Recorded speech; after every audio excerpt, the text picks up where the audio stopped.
Bobcat Athletics on KFJB-TV is made possible by Assured Partners, Greg Young of Marshalltown, Lennox Employees Credit Union, Marshalltown Area Chamber, Marshalltown Community College, The Gregors Furniture and Mattress, Sports Plus, Wayward Social, Wells Fargo Advisors of Marshalltown, Marshalltown School District, Scooters of Marshalltown, State Farm, mtownproud.com.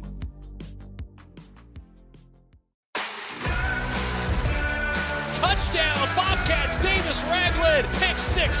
Feldman, that one will get in. That's a good point right there. A shot coming here, that's a goal! Lifted to left center field, gets off the warning track into the wall.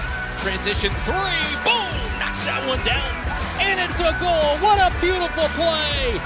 Dutton, look what I found over to first. Gets a 3-on-1 all the way. Yes! There he goes.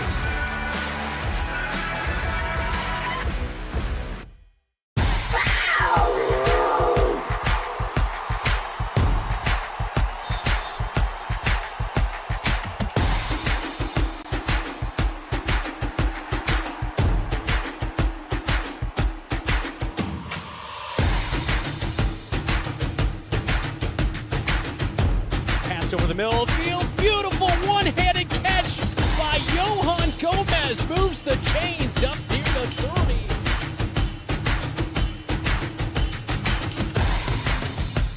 Trayshawn Brooks makes the catch at the 25. Breaks two tackles. Touchdown, Bobcats. Do you think he'll set him on fire if we ask?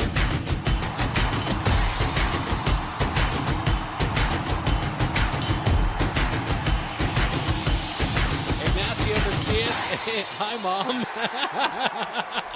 On KFJB-TV, it's Bobcat Game Day Live.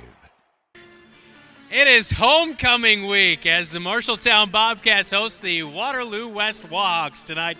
Brandon Lewis, Dylan Does, welcome into Bobcat Game Day Live as we get ready for this one. Coming up at 7:30. Dylan, is homecoming. We had the parade last night, and I know a lot of the guys fired up here. A win would go a million miles here tonight for the Bobcats. A win would be huge. Now coming in, Wahawks 4-1, Bobcats struggling at 0-5. But really, the Newton game was the only game the Bobcats were out of the game from the get-go. Do have a common opponent, Davenport North. Wahawks were able to take care of them. Bobcats struggled. But I think you get some early first downs, you move the ball quickly, build that kind of self-esteem, and the Cats will be in this. Waterloo West has some definite talent, especially in the trenches. That'll be a spot to keep an eye on throughout the night. If the Bobcats can't win there, it will be a long night because they've got a future Hawkeye on that offensive line. The list of offers is long. Penn State, Tennessee, Nebraska, Minnesota, and Iowa State. And Connor Nielsen, the 6'7", 300-pound left tackle who's only a junior, is a 4-star. He does everything well, but he is going to be an issue, and coming right behind him is going to be Klein. Klein's their leading rusher, over 700 yards on the year. Also the leading tackler for the Wahawks. Bobcats have to figure out something to be able to get Klein down and keep him from explosive run plays that we saw in the first, second, third, and fourth quarter all night long last Friday night. Well, plenty of fans making their way in for tonight's contest between the Wahawks and the Bobcats at Leonard Field. Looking forward to this one. Coming up, we will preview East Marshall and West Marshall, what they're up to tonight. Plus, coming up next, it is the Radio Iowa Scouting Report, all presented by your locally owned Rainbow Car Wash with 2 locations in Marshalltown. This is Bobcat Game Day Live. You're watching KFJB-TV. The right insurance agent can make all the difference. Assured Partners agents represent multiple insurance companies. They can pick and choose from a larger variety of outstanding insurance options. Assured Partners also handles life and health insurance and Medicare supplement coverage. With access to local, regional, and national insurance companies, Assured Partners will create policies tailored to the coverage you need. For more information, go online to assuredpartners.com/Marshalltown. Power through partnership with Assured Partners in Marshalltown, Toledo, and West Des Moines.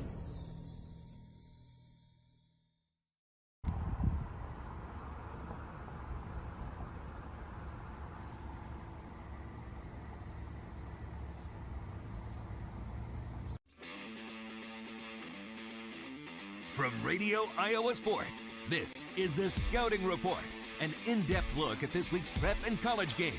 Now from our studios in Des Moines, Todd Kim. The Cyclones look to extend their unbeaten start with a whiteout against Baylor. The Hawkeyes visit mighty Ohio State, while the Panthers host top-ranked South Dakota State. High school football, 3A top-ranked Algona hosts number 5 Clear Lake. That and more on the Scouting Report. Okay, gonna be late. Gotta go. Where'd I put... wallet. Check. And... phone. Check. Keys. Check. Lunch. Check. Checking for the things you need doesn't take long. But what about checking for your safety? Right now, 1 in every 5 vehicles on the road has an open safety recall. But it only takes seconds to check for open recalls on your car at checktoprotect.org.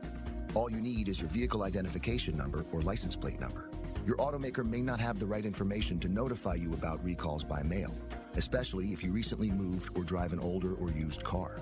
Checktoprotect.org is the quick, easy way to find out if your vehicle has an open safety recall and find the closest dealer who can make the repair for free. Laptop. Check. Before you go, take a minute. Visit checktoprotect.org. Check to Protect is a program of the National Safety Council. The Scouting Report from Radio Iowa Sports. 2 programs going in opposite directions meet in a nationally televised whiteout in Jack Trice Stadium when Iowa State hosts Baylor. The 16th ranked Cyclones are looking for their first 5-0 start since 1980. On the other side is Baylor. After winning the Big 12 championship in 2021, the Bears slipped to 6-7 the following season and 3-9 in 2023. They enter this game 2-3 overall, 0-2 in conference play. But ISU coach Matt Campbell says they have plenty of weapons. Their kids are playing really hard. They've had some new guys come into their program on both sides of the ball. And I think that's why you see this team, really starting to get into the flow here the last couple weeks. And as the game goes, they just keep getting better and better. The atmosphere for the whiteout in Jack Trice could be electric, and quarterback Rocco Beck says it's up to the Cyclones to make it that way. If we keep winning, we keep getting the crowd bigger and larger, and we keep letting the crowd get into it. And so the crowd won't really, the crowd is all up to us. If we play well, they're going to get into it. If we don't, they won't. So it's on us, and we have to go out there, put on a good game for them, so we're able to have that energy and that electricity in that stadium on Saturday. It's a 6:30 kickoff. It'll be televised by Fox. Iowa linebacker Jay Higgins says the goal for the defense is to make tomorrow's game at 3rd-ranked Ohio State boring. It won't be easy. The Buckeyes feature a big play offense that averages nearly 49 points per game. Before even thinking about posting an upset, the Hawkeyes need to make it a game. Since a 2021 win over Penn State, the Hawkeyes have been atrocious against ranked foes.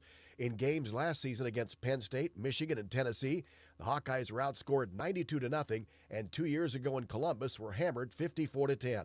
I've been here 25 years, going on 26 now, and it's true each and every year. Every year's got its own challenges. You deal with the challenges that are in front of you. Try to play to your strengths and do the best you can on an annual basis. And over the long haul, we're proud of our record. So, how it all pans out, it's a year-to-year basis kind of thing. Iowa coach Kirk Ferentz. Ohio State coach Ryan Day says the Hawkeyes represent a step up in competition for the Buckeyes. They're 4-0 and opened Big Ten play with a 38-7 win at Michigan State. This is a very good team. They play physical. You guys know who they are. They have not changed their identity in a long time, and they have very, very good coaches and physical players, a veteran team. So, we're going to get challenged in a lot of areas, and this is challenging our whole building. It's a 2:30 kickoff in Columbus. It'll be televised by CBS. UNI takes a 2-2 record into the Panthers' Missouri Valley opener at home against top-ranked South Dakota State. The 2-time defending FCS champion Jackrabbits are 3-1. The lone loss was at Oklahoma State. The goal for the Panther defense, slow down South Dakota State quarterback Mark Gronowski. He was the FCS Player of the Year on offense as a junior. He's fast. He's faster than you think, and there's no question the quarterback ability. But what I think makes him harder to defend, because even when you get pressure on him, he's got the speed to get away from you.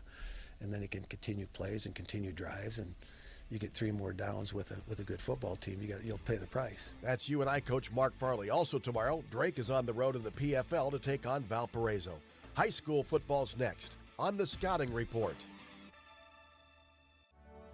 Okay, men, this is your time. Maybe you didn't choose this, but you're here now. You're gonna go out there and be an all-star caregiver. It's up to you. So what are you gonna do? You gonna go grocery shopping, cook, clean, be there emotionally and physically. You gotta dig deeper. Drive them to physical therapy, doctor's appointments. Don't you forget about the pharmacy. No, you won't. Because that's what caregivers do. Don't give up. Don't ever give up. This is your time to show the world, your family, and yourself that you're tougher than tough. Now go out there and be the best caregiver this world has ever seen. Caregiving is tougher than tough. Find the care guides you need at aarp.org/caregiving. A public service announcement brought to you by AARP and the Ad Council. The Scouting Report from Radio Iowa Sports. Week 6 of the high school season features a top 5 collision in Class 3A as 5th-ranked Clear Lake visits number 1 Algona. Bob Fisher has a preview. The 5th-ranked Lions bounce back from a loss to Waverly Shorrock with a win over Webster City to open district play, while top-ranked Algona's 5-0 this season after opening district play with a win over Charles City. Clear Lake coach Aaron Stensland says they know they'll have to try to contain Algona quarterback and Iowa State recruit Alex Mansky. The Mansky kid at quarterback, not only the best in North Iowa in the state, but I think he's one of the best quarterbacks in the country. I mean, he was invited out to the Elite 11, which is, you know, your top 25, top 20 quarterbacks in all of the United States. And he's a special player, and I'm sure he'll have a heck of a career at Iowa State. Algona coach Andy Jacobson says he hopes his team's offense can perform well against the Lions. I think our offense has done a good job of taking what's there and continuing to move along consistently. And that was an area that's been good to see this year. The winner of tonight's game will take early control of a district race that also includes 7th-ranked Humboldt. In Clear Lake, I'm Bob Fisher for the Scouting Report. Also in 3A, 2nd-ranked Williamsburg is at home against Fairfield, while 3rd-ranked Solon visits Benton. The other rated matchup in 3A finds 4th-ranked Dubuque-Wahlert at home against number 6 Independence. A tough opponent is nothing new for Waverly Shellrock, and the 9th-ranked Wahawks visit number 5 Decorah in a Class 4A District 2 battle.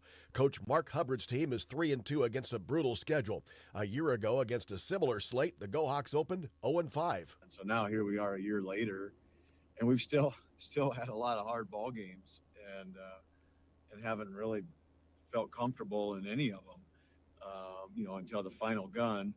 And so it's credit to the opposition that we've been playing, and obviously credit to our players, for just sticking with it. So I've been probably the most impressed with that. Decorah coach Mike Tungan says the Wahawks are battle tested. They're a physical team. They play really with a lot of emotion. They've always done that.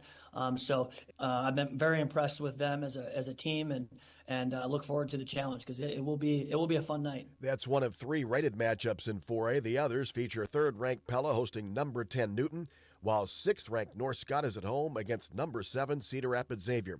Class 5A tonight, there's a couple of rated matchups. Top-ranked Dowling Catholic is at home against number 6 Ankeny Centennial, while 5th-ranked Southeast Polk visits 9th-ranked Johnston. Also, it's 2nd-ranked West Des Moines Valley at Waukee Northwest. 3rd-ranked Bettendorf hosts Cedar Rapids Kennedy. This season, Bex is recognizing student-athletes that are not only a star in athletics, but a player that shows heart in school, at work, through the community, and in the ag industry. Rachel Ehlers of Davenport West takes part in volleyball and track, as well as Student Senate and Falcon Friends, a program that pairs up high school students with special needs students. Last year was the first year I was involved, and I loved it. We did golf, bowling, a treasure hunt. We made Valentine's, things like that. We did one activity per month, and I just got really close to some of the kids, so I'm really excited for this year. Cord Hamilton of Central Decatur has worked with livestock since he was young, and he also raises and sells his own show animals. And I probably have about 7 show cows that I raise show cows out of to sell, and then I have about 5 sheep, and I raise sheep out of them, and we're just getting started with the sheep, but hoping to get more sheep out there. Cale Van Sickle from Southeast Valley says farming has taught him leadership, important when you're the quarterback. You got to have a big impact on it. Leadership around the field and stuff, making sure everyone knows what they're doing, and, just helping out and stuff makes a big impact. Besides taking part in cross-country and track, Madeline Ryder of Dyersville-Beckman is involved in FFA, Science Club, Jazz Band, and is the drum major for the marching band. When you love something, it's just you kind of keep going, and it motivates you to just every day wake up, and it's going to be a long day, but it's going to be fun and rewarding in the end. Nominate a student athlete by searching Beck's Player with Heart. The rest of Week 6 is next on the Scouting Report. At Beck's, we stand up for the things that matter most: our faith, our independence, and helping farmers succeed. As the largest family-owned seed company in the U.S., we believe in the integrity of remaining an independent family-owned seed company. Since our founding in 1937, we have continued to produce quality products backed by a quality family of employees and dealers dedicated to serving American farmers. And that's something to be proud of. Beck's, founded in faith, forged in America. For more information, visit beckshybrids.com. Hey Iowa, it's George Kittle, tight end for the San Francisco 49ers and proud former Hawkeye. Life can throw unexpected hits, much like catching a pass over the middle. If you're facing struggles with drug or alcohol use, or even mental health challenges, take a time out and call Your Life Iowa. Just like my teammates are there for me, the Your Life Iowa team is there for you. Get 24/7 free resources or find treatment options at yourlifeiowa.org. A message from Iowa HHS. The Scouting Report from Radio Iowa Sports. A rated matchup in Class 1A features top-ranked Grundy Center visiting number 6 South Hardin. John Mowinkle has a preview. Grundy Center will enter with the momentum of 2 blowout wins in district play and will look for continued balance on offense led by junior quarterback Judd Jurovsky. He's completed 86% of passes with 12 touchdowns and no interceptions. Head coach Travis Zajac says his team will be ready for the big game atmosphere. They're playing good football, and we know it's going to be a playoff environment, playoff-like atmosphere over there. They're going to be really excited, and they should be. You know, it's a good thing for their team, their school, their community. But, you know, we like to think we play pretty good football that travels well. South Hardin has a dominant ground game led by senior Jackson Drury, who scored 12 touchdowns on an average of 144 rushing yards per game. Quarterback Peyton Welch owns the district's lead in passing touchdowns with 13. South Hardin head coach Nick Eller. It's going to be who's stopping their run game and keeping the quarterback under control. He's a really good quarterback, good thrower, good runner. We've got to do our best to just kind of contain him and not let him just kill us in either aspect, running or passing. Grundy Center has won 6 straight in the series with South Hardin. For the Radio Iowa Scouting Report, I'm John Mowinkle with On The Go Media in Parkersburg and Hampton. Also in 1A, second-ranked Wilton hosts Cascade. Third-ranked Emmetsburg is on the road at Pocahontas area. Class A, top-ranked ACGC visits IKM Manning. IKM Manning enters having dropped 3 straight games, but Coach Corey McCarville says his players believe they can make a game of it. They understand when we played them last year, we were right there with them to the bitter end last year, so they understand that they can play with them, and I think that's a lot of it is we played them last year and we were right there with them. So I'm anticipating our guys are going to be ready to go. ACGC coach Cody Mathewson is still in search of a complete effort. A week ago, the Chargers held off Riverside for a 50-42 victory. We're kind of just waiting for that all 3 phases to click all in one game and kind of put it all together and you know, wishful thinking, hopefully it's Friday. Also in Class A, number 2 West Hancock hosts South Central Calhoun, while third-ranked Lisbon is on the road at Wapello. 2A, sixth-ranked Northeast Goose Lake looks to stay unbeaten at home against West Liberty. Gary Detterman reports. For Northeast senior quarterback Gavin Kramer, now in his 4th year as a starter, he has rushed for over 800 yards, while Grant Gray has rushed for 424 yards. Head coach Mark Lee on the Rebels' ability to run the ball. Definitely. That means they got to try putting more people in the box, and then they can open up your passing game. So, and we've been blocking really well. Coach Lee on West Liberty. Come ready to play. Their quarterback is very talented. He's able to run. He's able to pass, just kind of like a Gavin Kramer. So we're definitely going to have to keep him contained. And then they also like to run a lot of like rocket screens with the receivers who are very fast. So we got a job on Friday. A victory will put one of these teams in good shape in the district and securing a playoff spot in Class 2A. For the Radio Iowa Scouting Report, Gary Detterman, KROS Clinton. There are 2 rated matchups in Class 2A. Second-ranked West Lyon is at number 9 Cherokee, while 5th-ranked Carroll Kemper visits 8th-ranked Des Moines Christian. And an 8-player tonight, it's top-ranked Algona Garrigan visiting Siouxland Christian. Number 2 Lennox is at Murray. 3rd-ranked Remsen St. Mary's visits Arweva. That's all for the Scouting Report.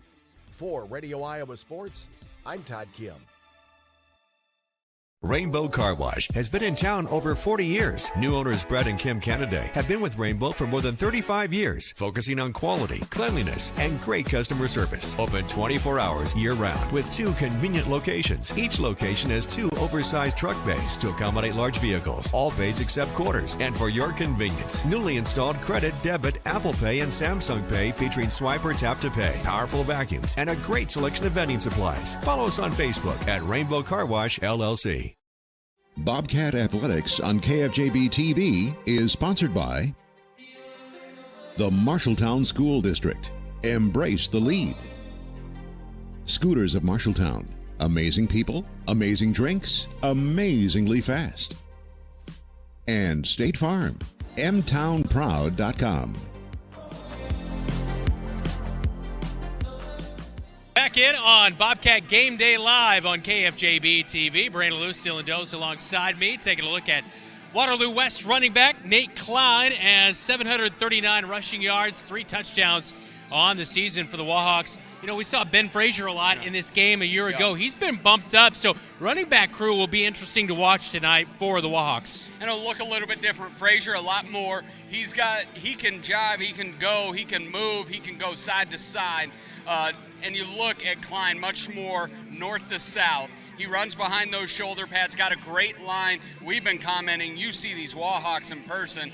They're not small young men. These are some big kids, and it's all going to go with 0. If he gets going, Bobcats are in trouble. Yeah, that is for sure. He's a guy that they want to get a ton of carries to as well. You look at that Waterloo East game, first game of the year, he toted the rock almost 40 times en route to 200 yards. They are not going to try to get fancy for fancy's sake. If it's working, they're going to keep striking at it, It's going to be up to the Bobcats not to get lucky, but to stop the run. All right, let's take a look around the conference and what's going on in Central Iowa. A bunch of big games tonight. A look around the conference, all presented by Real Deals in downtown Marshalltown. There are some huge games coming up. You just look around. You have Des Moines East travels to Urbandale. Johnston takes on number 5 Southeast Polk. Ankeny and Cedar Rapids Prairie. Waukee Northwest, who knocked off Waterloo West last week, takes on Valley, number 2 in the state. And then Dowling and Centennial, 1 versus 6. And that's not our only 1 versus 6 matchup here tonight. Grundy Center, number 1, takes on South Hardin, who's number 6. If we weren't here tonight, that's the game I'd want to be at. You have Ottumwa at Ames, Pella, number 3, against 10 Newton. ADM against Des Moines North. Fort Dodge takes on Storm Lake. Bondurant Farrar at Des Moines Hoover. Waterloo East goes to Mason City. But like I said, the big one that I'm looking at is the 1 and 6 matchups. Dowling and Centennial, Grundy Center, and South Hardin. Yeah, you mentioned Valley as well. We talked about Waterloo West having a future Hawkeye. Yeah. Valley has Zay Robinson, who is a future Iowa State Cyclone. Plus, they've got Jaden McGregory. He's a couple of years away from heading off to college. But, boy, there's a lot of talent around the state of Iowa. There's always been good talent football-wise in Iowa, but I feel like some of those guys that are 3 or 4 stars really can make an impact. Maybe there's no 5 stars in Iowa, but 3 and 4 stars making an impact. And one of the things they will say, a 4-star in Iowa is a 5-star in the Southeast. It's really about geography and where people look. If you see a high 3-star or 4-star kid in the state of Iowa, watch out. If you see a 5-star in the state of Iowa, they're going to be game changers. Yeah, that is for sure. All right, that is our look around the conference again. All brought to you by Real Deals. Tell them go Bobcats for a special discount located in downtown Marshalltown. We get a preview of what's going on with West Marshall Trojan football next with Dylan Dose right here on Bobcat Game Day Live on KFJB-TV. Hey Bobcat fans, are you looking for the latest in home decor and women's fashion? Real Deals is a locally owned boutique right here in downtown Marshalltown. We're your one-stop shop for home decor, the latest in women and teens fashion, plus a great place to get gifts for all the loved ones. Stop by our boutique and say, "Go Bobcats!" for a special discount. Real Deals is open Wednesday through Saturday. Grab a friend, bring your family members, and see what our locally owned boutique is all about. Can't wait to see you at Real Deals in downtown Marshalltown.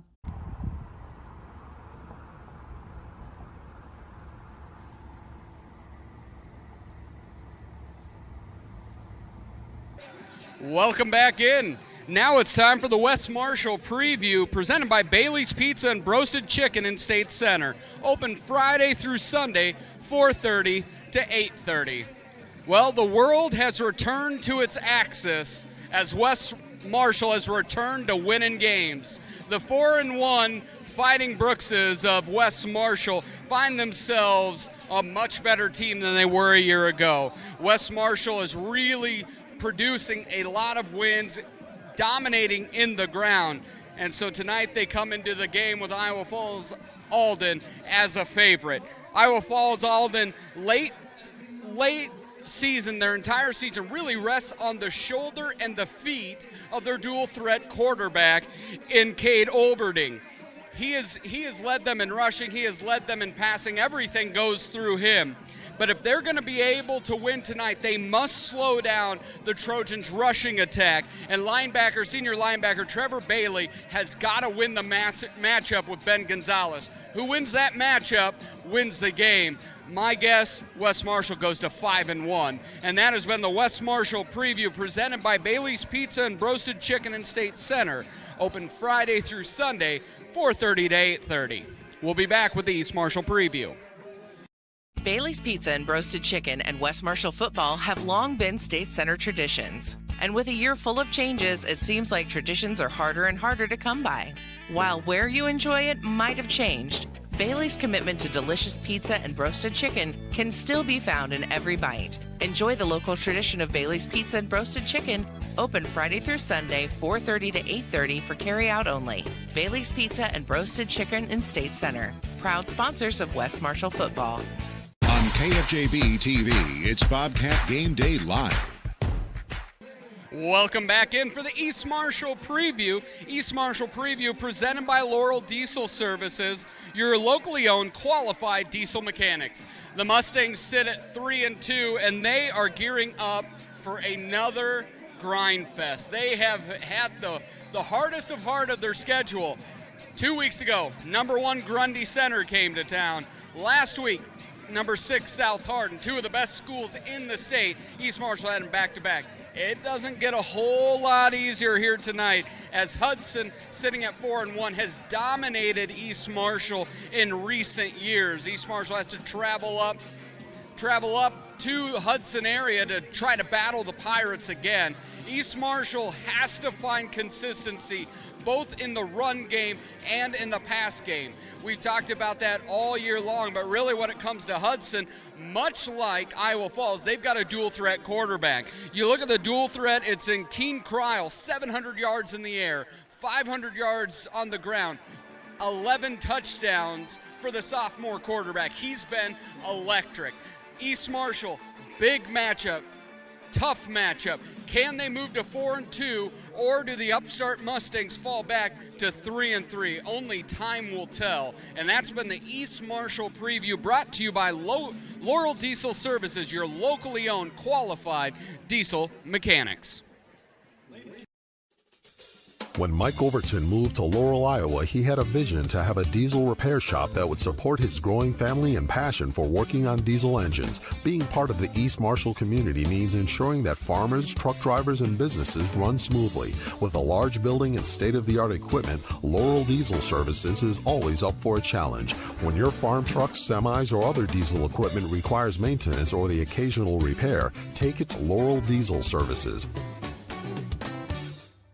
At Greg Young Automotive, we go the extra mile for our customers across Iowa. Why do customers choose us and keep coming back? Because our commitment to exceptional service and satisfaction never wavers. With our extensive network of dealerships throughout Iowa, we leverage unbeatable pricing and offer a better inventory selection than other dealerships. Visit any of our 6 locations across the state and experience the Greg Young difference, where we'll go the extra mile for you.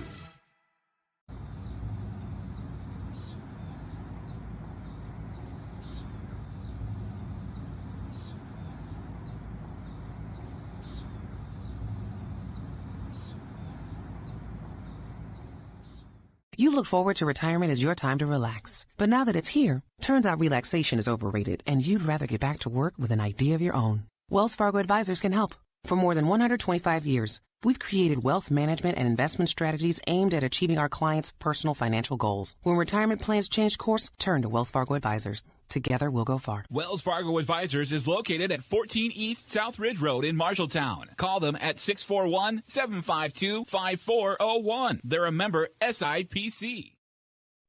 When heading to the stadium, don't forget to scoot through the Scooters Coffee drive-thru on the way to the game. With a variety of drinks to choose from, you can give your school spirit a quick boost before cheering on the Marshalltown Bobcats. Try one of the fall features like the caramel apple smoothie, a pumpkin spice latte, or maple bourbon cream cold brew to get you through the game. Scooters Coffee. Amazing people, amazing drinks, amazingly fast. South Center Street in Marshalltown. Proud to support Marshalltown Bobcat football. This is the Countdown to Kickoff on your home for the Bobcats, KFJB-TV. Beautiful football Friday night, 67 degrees as the Bobcats get warmed up to take on the foe from Waterloo West, the Wahawks in town. Week number 6. Dylan, it's a broken record. We say it every year, but the season just flying by. Hard to believe. Still hard to believe the Bobcats winless this year. You know, they've had some tight contests. You alluded to it earlier tonight about the Newton game being really the only one they were ever out of here tonight. This would be a very, very big win here tonight, but one they want to get in front of their fans. What do you think offensively they're going to have to do to be able to be successful? Well, I think the Bobcats, it all comes down to first down. We have seen it time in and time out while trying to establish the flexible offense and some of the triple option stuff. They found themselves in 2nd and 12, 3rd and 9 a lot, and that has really caused a lot of 3 and outs. So I think they need to pass on early downs, often first, second down. They've shown the last couple weeks they're willing to throw any wrinkle in offensively. Yeah. Ottumwa, they had some big plays off of just going against script, adding some razzle-dazzle. I expect more of that here tonight to find any opportunity to get advantages to score points. Well, the Bobcats warm it up. They're taking on the Wahawks tonight. We'll get a preview of them and a scouting report when we come back. This is the Countdown to Kickoff. You're watching KFJB-TV. The equity in your home is power. Power to remodel your home. Take a memorable vacation. Add a deck or patio. Lennox Employees Credit Union can help you unleash the financial power you possess with a home equity loan. Consolidate debt, fund a student loan, or pay for a wedding. The loan process is easy. See Lennox Employees Credit Union, 1004 East Main Street in Marshalltown. Member NCUA, Equal Housing Lender. Online at lennoxecu.com. This is the Countdown to Kickoff on your home for the Bobcats, KFJB-TV. Countdown to Kickoff continues as the crowd filing in here at Leonard Cole Field. Homecoming night for the Marshalltown Bobcats taking on the Wahawks of Waterloo West. Getting warmed up out there tonight, Sam Griesel, number 17, as take a look at him on KFJB-TV. He had a really big special teams week last week, a 92-yard touchdown, fake or reverse, and that was Dayton Smitherman. And so making a difference on special teams, that has really been a bright point for the Bobcats this year. I feel like field goal kicking and punting, especially since Johan Gomez has been back. And here's the thing about the Bobcats that makes this season weird. They've been pretty good on turnover plus-minus. They've made plays happen. They were +3 against Newton. Their special teams outside of Mason City with those 2 kickoff returns have been really solid. So those little things in the margins that tend to make teams win ball games, the Bobcats have done that. They just have not done the big blocks very well, moving the ball offensively and stopping the run on defense. Yep, that is for sure. All right, let's take a look at today's scouting report on the Waterloo West Wahawks. All presented by Century Plumbing. Dylan? Yeah, you look at the Wahawks. Of course, it all starts on the offensive side of the ball. They have a great job of establishing the run. Will we see much of Frazier kind of as a little bit of a mix-up, or it's going to be heavy Klein? Really, it shows that we should expect more Klein than anything else here tonight. But when they're able to establish the run effectively, this is where Brady Dean, their quarterback, is really, really good. He's very efficient in that Davenport North win. He was incredibly efficient, only having 5 incompletions, and he has a trio of wide receivers he loves: Miles Gardner, Deshaun Kemp, and the large Torian Doss. But when you flip on the other side, that 4-3 defense, the guy that I'm really looking for is Malachi Hickey. He's one of their defensive tackles, 9.5 tackles for loss. The interior of the Bobcats offensive line has struggled all year, and then you match him up with Dontrell Baker, the run stuffer, block-eating other defensive tackle. That's how Waterloo West is 4-1. They've got good defense, they've got really athletic backers, and they can run the football. And another point about their quarterback in Dean is you see him warming up and getting the offense going. He's more mobile than you would think.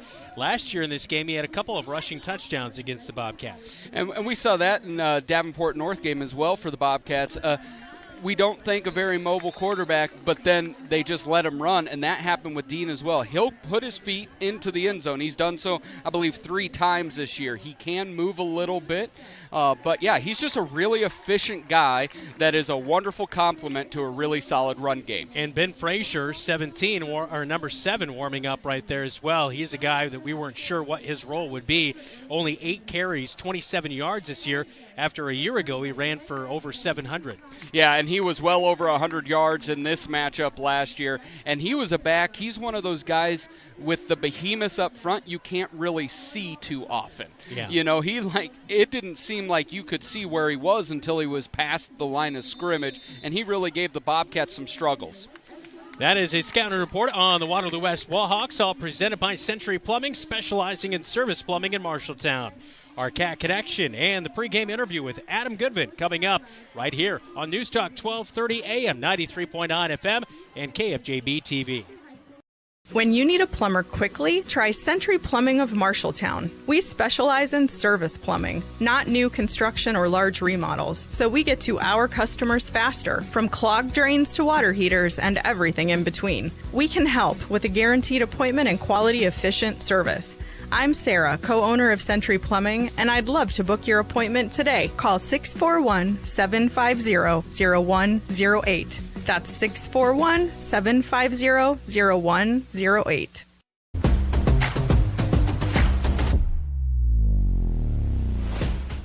It is our Cat Connection, all brought to you by Tyler Pashong State Farm Agency, mtownproud.com.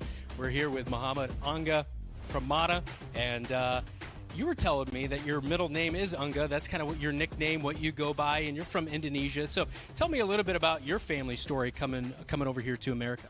Yeah, I came here in 2014 from Indonesia, and football wasn't really a big sport back then because it wasn't really known. And I got the inspiration from recess from football. You know, I thought it'd be cool to just join, and yeah. Yeah. And obviously, it's turned out to be a good thing for you. Looking back to the Newton game, you made one of the best plays of the season from the corner group out there. You were able to put a hat on the ball, rip the football out, and recover the fumble. What was going through your mind, and how were you kind of reading that play? Yeah, so I tried to go in for a tackle, but he's a lot bigger than me, so I fell down with him, and I tried to strip the ball. I saw the ball on the ground, and I went up to it. Yeah. Us guys who are not 6 foot, you know, me included in that, obviously you got to be a bulldog out there on the football field. What kind of comes for you to be having that aggressiveness out there on the football? Yeah, you know, I want to be like a role model to all the short people out there, you know, because, like, if I can do it, you can do it. So, yeah. Yeah, for sure. All right, so in your junior season, you're one of the leaders on this team. How much pride do you take in being somebody that the younger guys can look up to? Yeah, I take a lot of pride into that. I want to be like someone you can look up to, you know, if you need anything, you know, I'm there for you. Yeah. And you said the coaching staff has also kind of implemented kind of a leadership program. Tell me about what the coaches are looking out of the guys in those roles. Yeah, so they're looking for guys that are like up to expectations, make sure to enforce the rules to all the young guys, and yeah. Yeah, kind of setting a standard, is that right? Yeah. That's awesome. Of course, junior year, what other activities are you involved with? So I'm doing wrestling and track. I do like outside activities too, like student senate, and yeah. That's awesome. All right, well, you must be book smart like Davis Ragland. We talked to that guy. He's trying to go to an Ivy League school. Yeah, he's really smart. Hey, Unga, best of luck rest of the season. Yeah, thank you. All right, that is Unga Pramana with us here on our Cat Connection, all brought to you by State Farm, Tyler Pashong Agency, mtownproud.com.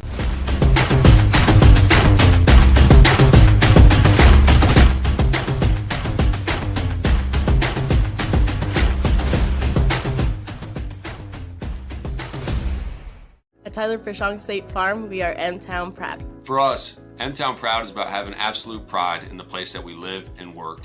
The people in this community represent everything that I believe in and everything I want to instill in my children. Hardworking, Diverse, genuine, kind, and passionate.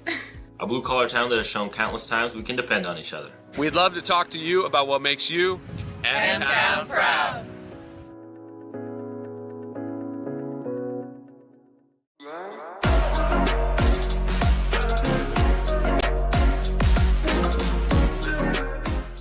Welcome back into the countdown to kickoff. It is our pregame chat with head coach Adam Goodvin, all brought to you by Exterior Plus Home Remodeling. Coach, coming off a loss last week, 42-28, your team scored some good points there. At times, you got a fumble recovery late in that game that, if you were able to drive down, would have made it about a one-possession game. So a lot of good can still be taken from that game. What's your focus been coming off the Ottumwa game last week? I think our main focus is the details. We've got to be very good at the details, and we've got to do it every single play. And what I mean by that is, we get a bad snap, and we can't have that in that scenario. That first drive in the second half, that took away all the momentum. We got to line up properly. I think that's the first key, on the defensive side. And then the offensive side, we got to do the little things right too, taking the correct steps and making the right reads. And then, we're getting better. I thought we had great enthusiasm last week and energy, but, we just got to continue to get better on those finer details. Do you think that's an implementation of new offense? You're going from 3-4 to a 4-3 defense, or do you just think it is because you have maybe a few more sophomores in that lineup than usually? Oh, I think it's a combination of a lot of things. I think, kids are still getting used to the ins and outs of the offense, and then playing defense in football is a very difficult thing to do, and if you can't line up correctly, that's going to be really hard. And then I think us as a coaching staff have got to continue to get better as well, and making sure that our kids or find ways to make sure that our kids understand what we're asking out of them. Always a fun week, homecoming, festivities. You had the parade last night, all that kind of build up. How do you keep your guys focused, though, at the job at hand? Well, I think we're fortunate that the powder puff and powder buff stuff was all last weekend, so that's over and done with. And it's kind of been business as usual this week, so we've been pretty fortunate with that. And then our kids have had some solid practices, and they're focused and locked in. And hopefully we're ready to play a football game. Yeah, a guy that's been ready to play football and maybe stepping up into a role he didn't expect coming into this year, Tyler England, your sophomore running back. But he had over 90 yards on the ground last week, 2 touchdowns. For a sophomore to have a big run like he did, that 39-yard touchdown run, or the hook and ladder play where he got the pitch to take it in all the way, his vision and feeling out blocks and everything, where do you feel that is right now in his game? I think we're at the very beginning stages. He's just starting to get the feel for varsity football, and yeah, we know he's a talented player, and there's a lot of potential in him. But I think the positive with Tyler is that he is the type of kid that's going to continue to work and continue to learn and to just continue to get better. And he's going to be a lot of fun to work with over the next couple of years. Continuing on with the learning aspect, Davis Ragland, I know he learns a lot in the classroom. He's a very smart kid, but he's also a very good football player out there as well. You ask a lot out of him, and he just continues to deliver. He had a sack last week, 10 total tackles. As a senior, where do you think his game is at, and how has he been as a leader? I think you said it right from the get-go. He's a very smart kid, and, we don't have to worry about Davis aligning wrong ever. We know that he's going to execute at least attempt to execute the correct scheme that we're asking out of him. And for the most part, he does an excellent job, and he's a tough kid. And, Tyler's able to take a little bit of that load off of him on the offensive side, so that's been really nice. But Very proud of him. We wish we could have a million Davis Raglins, in all aspects, the brains and the physical abilities. So he's been excellent for us. Talking to Duncan Furch, your defensive coordinator, he said, obviously at the high school level, you're going to put some of your most passionate football guys, your smartest guys at the linebacker crew. We've looked at guys over the years, Ace Holmes, the Williams brothers, you could go on and on. Nick Rebick was a good one, Seth Smith, so I'll stop there with the list of really good linebackers. But what makes that linebacker spot such a pivotal spot, and why do you think you've had a long list of really good linebackers? Well, I don't think it's a secret. That's such a huge position on the defensive side of the ball. Those guys have got a heavy load on their plate, whether it's stopping the run or defending the pass. And, I think we've had some pretty talented kids come through, and then I think we've gotten a lot of talent out of kids, through the Coach Furch teachings, and it's been awesome to see a lot of our kids throughout the years develop at that position. And, it's been even more fun to see the potential come out of kids that, might not necessarily have seen that themselves, hadn't they, seen the light all the way through with Coach Furch. Well, the Bobcats look to stop the Wahawks tonight as kickoff is coming up in a little bit. We'll talk to Coach about Waterloo West when we come back on the Exterior Plus Home Remodeling pregame chat right here on KFJB-TV. My name's Lake Schultz. I'm the co-owner of Exterior Plus Home Remodeling. At Exterior Plus, we truly strive to build relationships one customer at a time. And that's why we're the Midwest's #1 choice in full home remodels. Located in Marshalltown, Iowa, as well as Lincoln, Nebraska, we pride ourselves in providing quality service on time, every time. Give us a call for a free inspection and estimate at 844-261-6111. That's 844-261-6111. Thanks. Talk to you soon.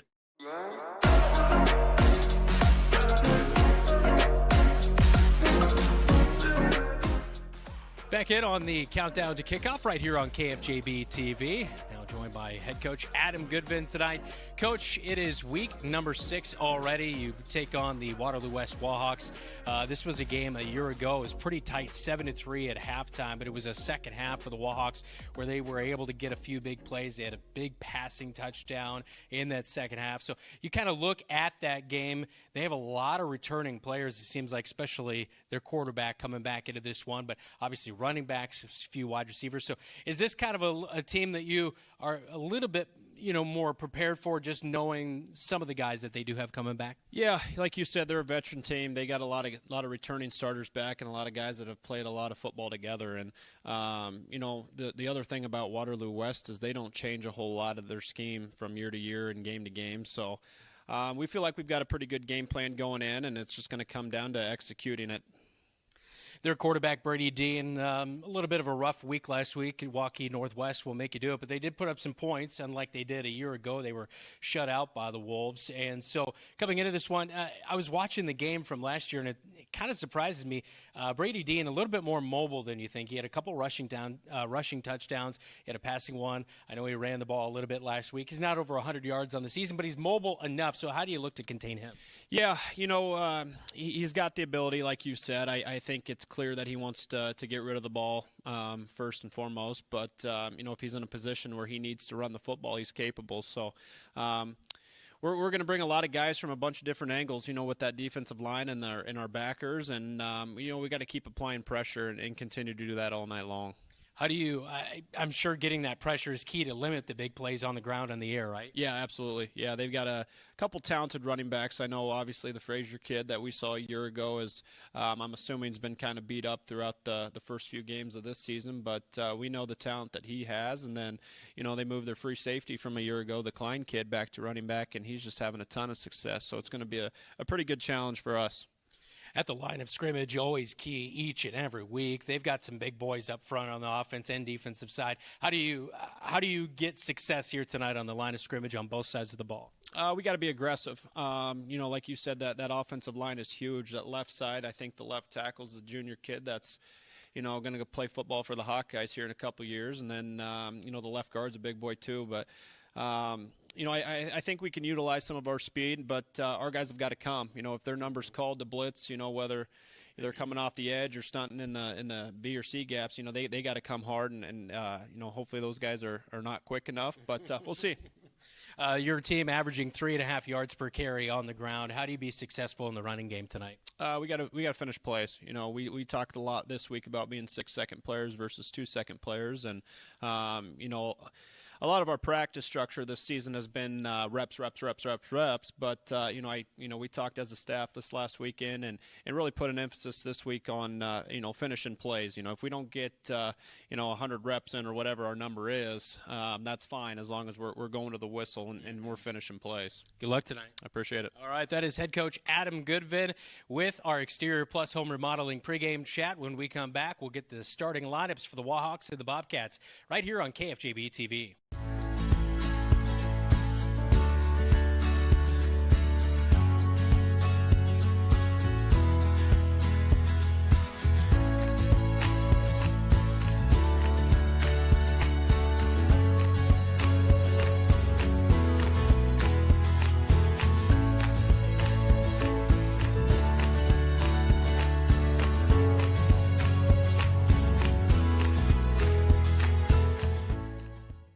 Bobcat Athletics on KFJB-TV is sponsored by Sports Plus, sportsplusTherapy.com. Wayward Social, the place for bowling, games, food, and more. And Wells Fargo Advisors of Marshalltown, helping you develop strategies for pursuing your financial goals.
Welcome back to Leonard Cold Field as the Bobcats getting ready to take on the Waterloo West Wahawks. Brandon Lewis still in doze alongside me, our producer Zach Tomish, as well as on camera crew tonight, Joe Cornwell, Keith Stewart, David Braga, our statistician, and back at the KFJB radio studios, the one and only Jeff. I'm not in my tractor tonight, Brooks. We do love that he brought us out. So it was a family of 6 out on the combine the other day. That was fun. Jeff, his tractor is sexy. That is for sure. That is true. All right, let's get to tonight's starting lineup. All brought to you by Sandvik Enterprises in Marshalltown. Let them deliver for you while we deliver you. The starting lineup. First up for the Waterloo West Wahawk offense, Brady Dean, the quarterback. We talked about him as he comes in with just about 600 yards passing, 8 touchdowns through the air. He'll hand off to Klein and Frazier. Those two running backs, 3 touchdowns for Klein, 739 rushing yards. Kemp, McMurrin, Doss, Gardner, the wide receivers, and Nilsson. Carson Nilsson offers from Iowa, Iowa State, KSU, Minnesota, Mizzou.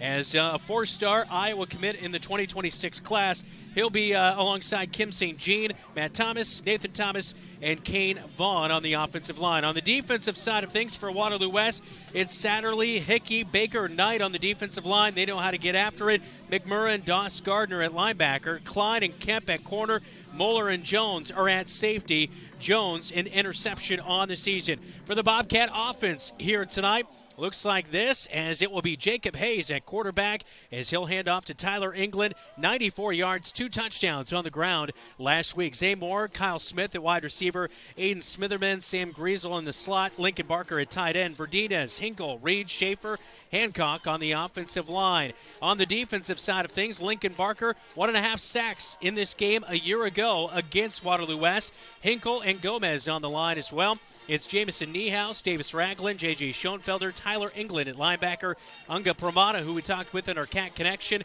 and Juan Perez also at corner. Kyle Smith, Sam Griesel at the safety crew. This is a defense that has forced 4 sacks, 2 interceptions, and 5 fumble recoveries on the season, giving up just shy of 32 points per game. Meanwhile, the Bobcat offense averaging 15 points per game.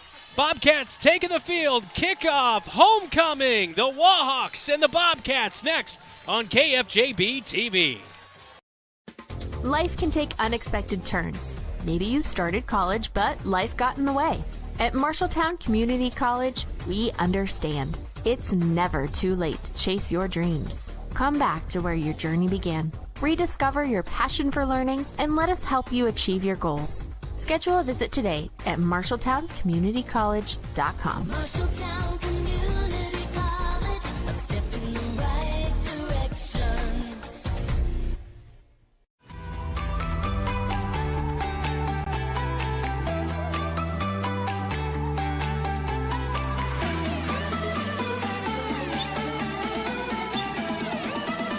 Go in.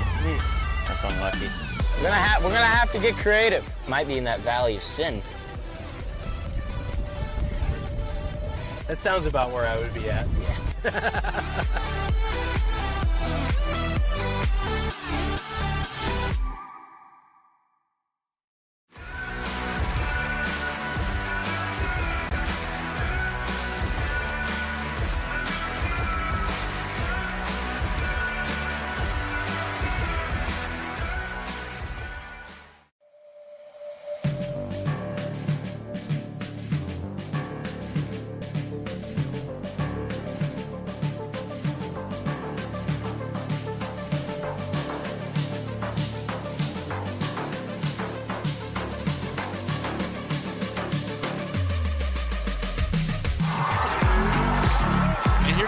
To the air for the first time tonight. Caught by Kyle Smith at the 20. 10-5. Touchdown, Kyle Smith. Breaking other tackles. First down, Bobcats. And this one's going to be blocked back at the 10-yard line. Touchdown, Bobcats. Look to pass over the middle of the field. And Yohan Gomez catches it. 25. He's loose all the way in for a Bobcat touchdown. One man to beat, and he will. Pressure from behind by J.J. Schoenfelder. Intercepted. It's Niehausen. Bobcat football starts now. Week number 6 as the Bobcats get ready to take on the Waterloo West Wahawks. Great to have you along tonight at Leonard Cole Field as a big boo in the crowd greets the Wahawks. It's a head onto the field tonight as Davis Ragland, Xavier Anderson, Owen Eaton, Lincoln Barker, the captains tonight for the Marshalltown Bobcats. Dylan, big game here tonight. It's homecoming. Let's get a look at your keys to the game. We've talked about them all night long, but it really is 0 in on 0. Klein, how they're able to handle him is really the way the Bobcats are going to go. On the flip side, I like that you did this. What is a Wahawk, Brandon? And also, the second one is own first down. If the Wahawks are able to move the ball effectively and set up second and short, third and short, I anticipate them winning. If they're able to stuff the Bobcats on first down and the Bobcats find themselves in second and third and long, that's really the key to this game. Not to be over dramatic, but I truly believe this game is won and lost on first down. Yeah, that is for sure. That is our keys to the game here tonight. It all brought to you by First Rate Real Estate, FirstRateTeam.com. Be sure to hit the like button and support our broadcast here tonight. Be sure to subscribe. It's all free to watch Bobcat Athletics. And turn on those notifications to get the upcoming game alerts. Take a look at Xavier Anderson. He was on the homecoming court. I know they were shown and previewed before the game here tonight, but always a special week of the year homecoming. It is. It's a little bit of energy, a little bit more juice. Kids dress up from K through 12 throughout the week. Teachers get in on it. The downtown was full with excitement. Bobcat Live hit a viewership mark, #1 last night. So, everything has a little bit more juice this week. People love a good parade broadcast. And the queen was Giselle Hernandez Gonzalez and King Osmer Castro Lopez, who actually made my wife and I a pottery bowl that we have in our kitchen. because he worked at Fairway. I think he may still work at Fairway, but anyway, they worked. My wife worked with him. So. Well, fantastic. Yeah. So anyway, good kid.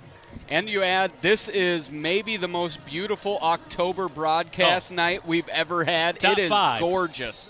Bobcats will kick off to the Wahawks to begin the game as the blue and red have it teed up. Kickoff all presented by Century 21. Kickoff away, week number 6 of the high school football season, and it will be returned by Westmeyer on the far side, and he's got blocking, and he might be taking it all the way. It's Destin McMurrin on the return, and special teams rears its ugly head just like it did week number 1. 2 kickoff returns by Mason City, and now the Wahawks take it all the way to begin the game here tonight. Wow. Not great, Bob. You see it was blocked beautifully. Here we'll see it. Return right about the half-yard line. Gets a great block, and then nobody. It was Pramana got sucked up, and then Monhay not being he's just straight kicker, does not play another position, came up to tackle like a kicker, and he was gone. Wahawks will go on for the PAT as it is up and it is good by Alan Dedick as he comes in. A 13 of 16 on PATs, perfect from field goal range as Dedick adds the PAT to make it 7-0, but shot out of a cannon. Wahawks just like that, up 7-0. And really, that's a matter of 5.5 feet. He picked it up right around the 2-yard line. If that goes into the end zone in high school, it's a touchback. So that really came down to a matter of a ladder between 7 points for the Wahawks and them getting the ball with 80 yards to go. Yeah, Destin McMurrin, playmaker at wide receiver, 6 receptions, 95 yards, and a touchdown.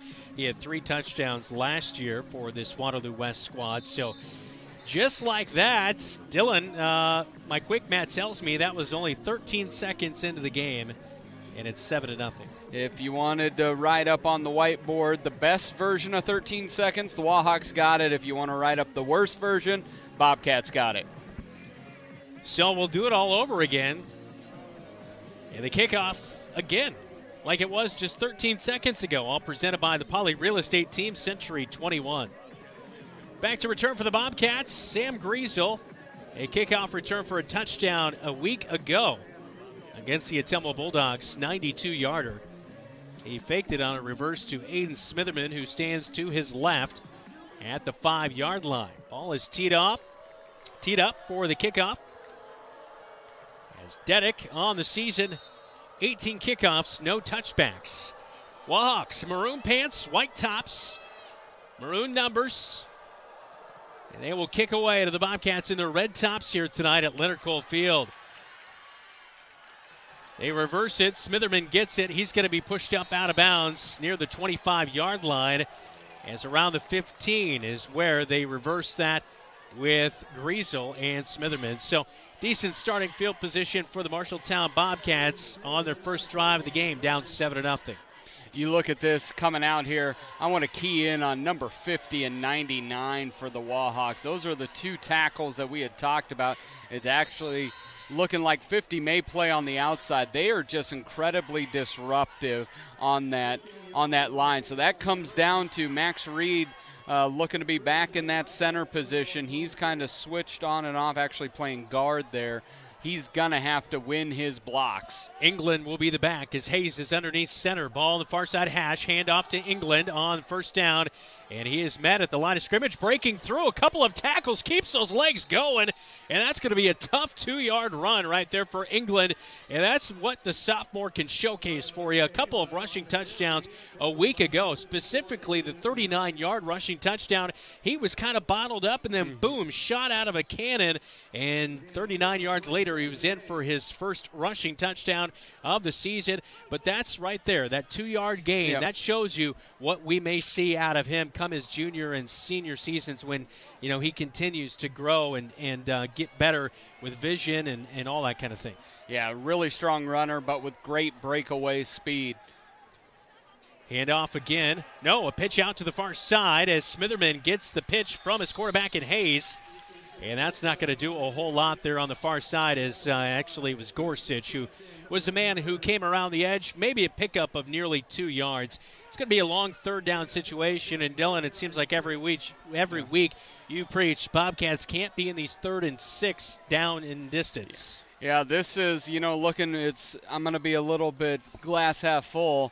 Traditionally, it's been 3rd and 8 to 3rd and 12, so 3rd and 6, it's at least manageable.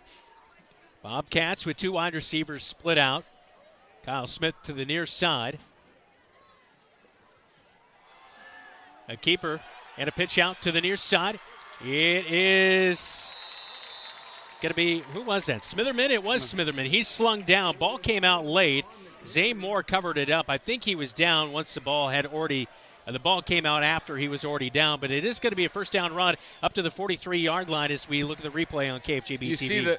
You see the crash down from the tackle and the end. The Bobcats' pitch game has been the best in this first drive that we've seen at any point all year long. Hayes doing maybe I'm just slow here tonight or need my vision updated, but it seems like they're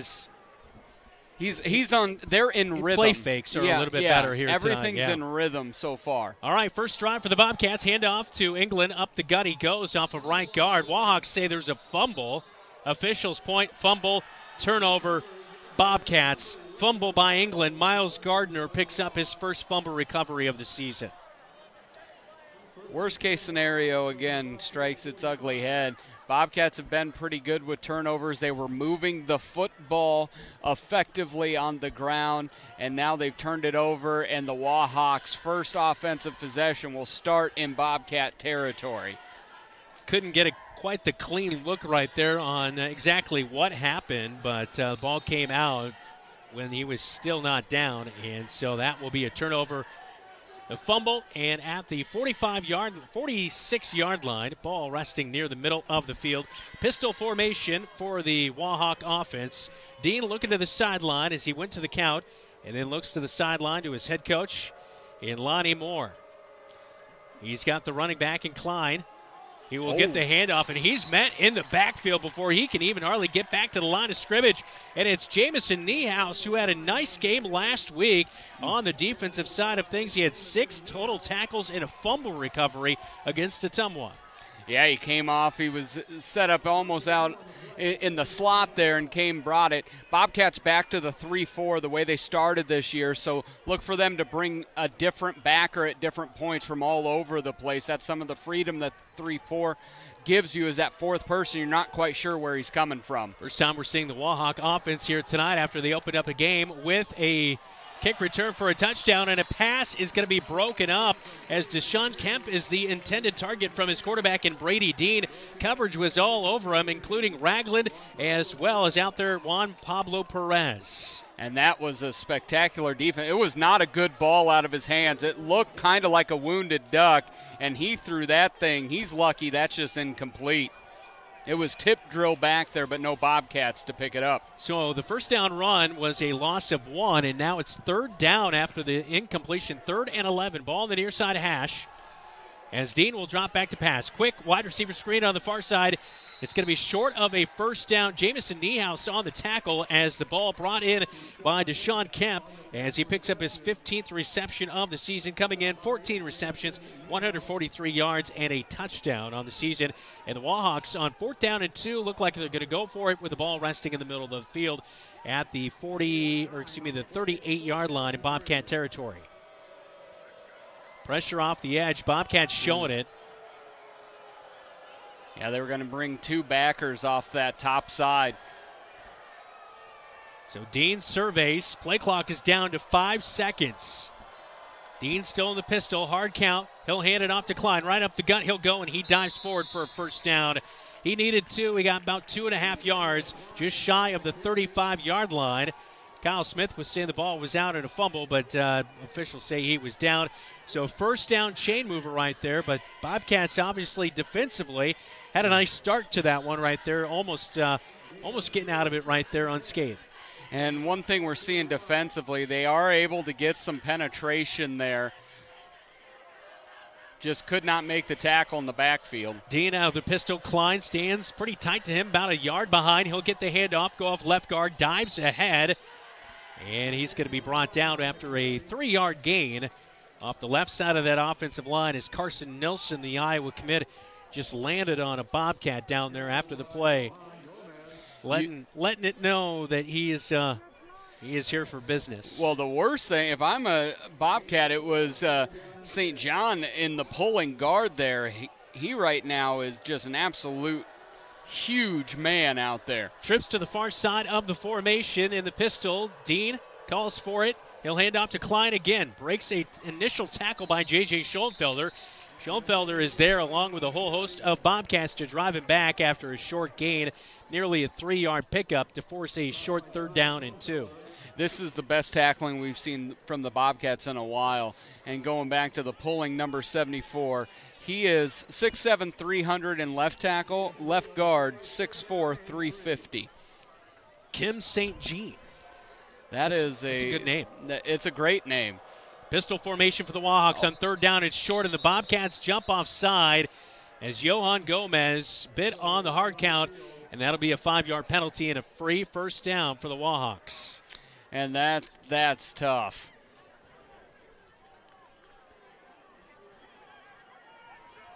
Officials taking their time here, and they are going to now mark off the 5 yards. Love the energy the Bobcats are playing with, but my goodness, this is where you cannot get down multiple scores. Yep.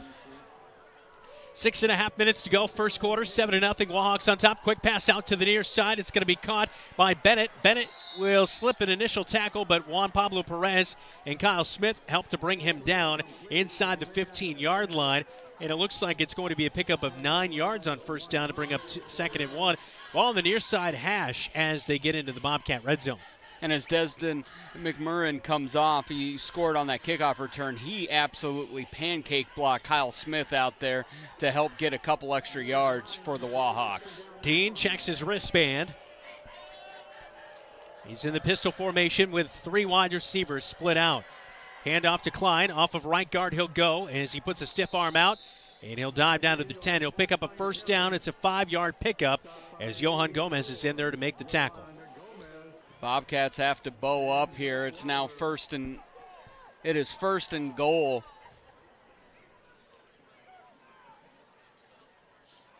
As Owen Eaton comes in for Gomez, a little bit better run stopper than Gomez. Gomez better at getting to the quarterback. And Jackson Hinkle and Lincoln Barker on that defensive line on the 3-4. Pistol formation. Again, 3 wide receivers split out for Dean in the pistol.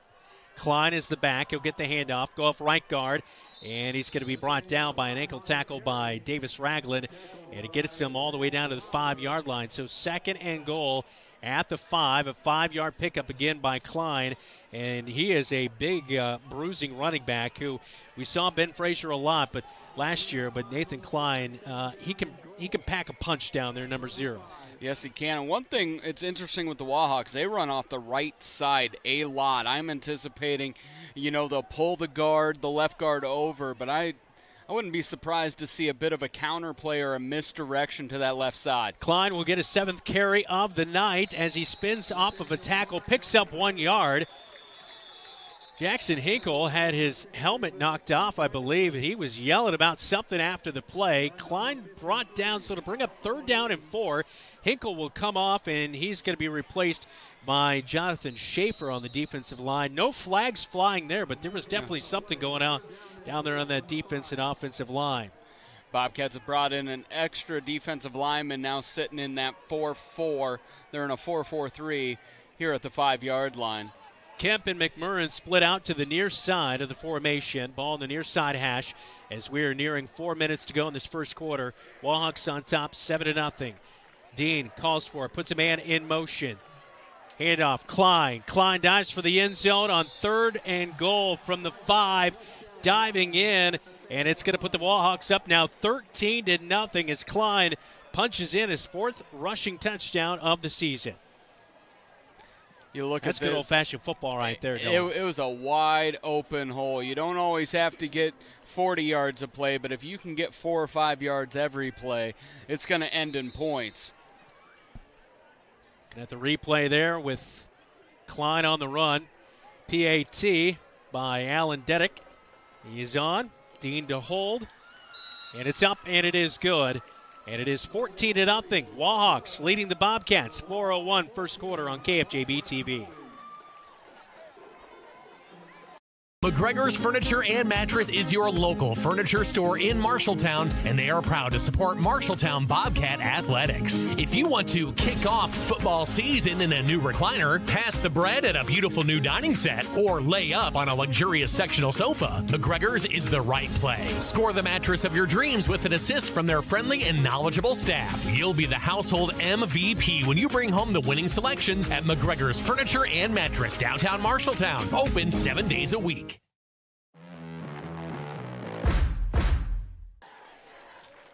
Homecoming for the Bobcats, not off to a great start tonight. 2 touchdowns to begin the game. Wahawks with a special teams kickoff return to open the game. And now Klein punching in the ball on a 45-yard drive. Punches in the 5-yard touchdown run to put them up 14-0. We talked about the Bobcats doing the little things pretty well. Turnover battle, they've been good this year. And special teams have been decent. Gave up a big kickoff return for a touchdown, then fumbled at midfield, gave the Wahawks a short field. Not doing the little things early. Kickoff presented by Century 21, the Poly Real Estate Team. New name, same amazing service, now with more options. Griesel will field the kickoff. He fakes the handoff. Wahawks not biting on it, and he's lucky to get back to the 13-yard line is where they will spot it up. So looks like the Wahawks have that reverse pretty well scouted out after seeing it against Ottumwa last week. So it's be a long field for the Bobcats to try to drive. Starting at the 14-yard line is where it's officially spotted with 3:55 first quarter. First drive had some momentum, Dylan, but it was a fumble by the sophomore running back in England, which gave the Wahawks the ball at the 45-yard line in Bobcat territory, and they just punched it in a moment ago. And now getting the ball at the 12-yard line, or 13-yard line. They've got a lot of real estate to go, but this is a huge drive down big early. Handoff right side to England as he goes off of guard, and no, Ragland's going to be in there on this drive, and he'll be helped up by his offensive lineman. A nice gain there by Ragland on first down. Looks to be about a 5-yard pickup as Ragland coming into this game, averaging 4 yards per carry, 49 rushes, 194 yards, and a touchdown on the season. Just 3 rushes for 26 yards last week. Hayes with a hard count almost got the Wahawks to jump off side. They do not, as Bobcats have Kyle Smith split out to the near side. Hayes underneath center with Ragland the back, and he will hand it off to Ragland, who will go off of left guard, and there's not a whole lot of room to work there. He does dive ahead for maybe about 2 yards. And when you look out with the single wideout split out, they're playing press coverage on Kyle as well. So that's one of those. Do you go play action at some point on that second down and just see if Kyle can be the better one out there, because you're going to have one-on-one coverage. It's going to be a short third down for the Bobcats. 3rd and a long 2, we'll call it. England is back in after Ragland lost his helmet on the last play. England with 273 rushing yards and 2 touchdowns on the season. Hayes underneath center. Fakes the handoff, pitch out to the near side, and he's going to be brought down. It's Smitherman, a loss of 2 yards on the pitch to the near side. Smitherman, 28 rushes, 37 yards. It's been tough sledding for him all season long, and he'll lose 2 right there to bring up a long 4th. And Johan Gomez, who's been very good since his return in week number 3 last week. He had 2 punts, averaged 45 yards. He's averaging 40 yards a punt on the season with 2:15 and counting opening quarter. Wahawks set to get the ball back, already leading 14-0. And they don't know he's averaging, for Pete's sakes. High snap back to the end zone. Gomez brings it down. He's going to get it away at the last second, and that will pay off at the 50. It will hit and down to the 45. It'll be marked out. But, boy, that was close. A flag flies in late near the end of the play as Gomez did get the punt away late. I'm not sure what happened. I'd be interesting what they're going to call, because that was the official down near the return. Yeah. He ran 30 yards down the field. because he was behind the line of scrimmage when he punted, got out, and was able to get the punt well behind the line of scrimmage. Yeah, he was at the 12 or so when he punted, and the line of scrimmage was the 20. So I'm not sure if somebody was either out of bounds on the return team or on the punt team, or what was going on there. I'm guess. Not sure.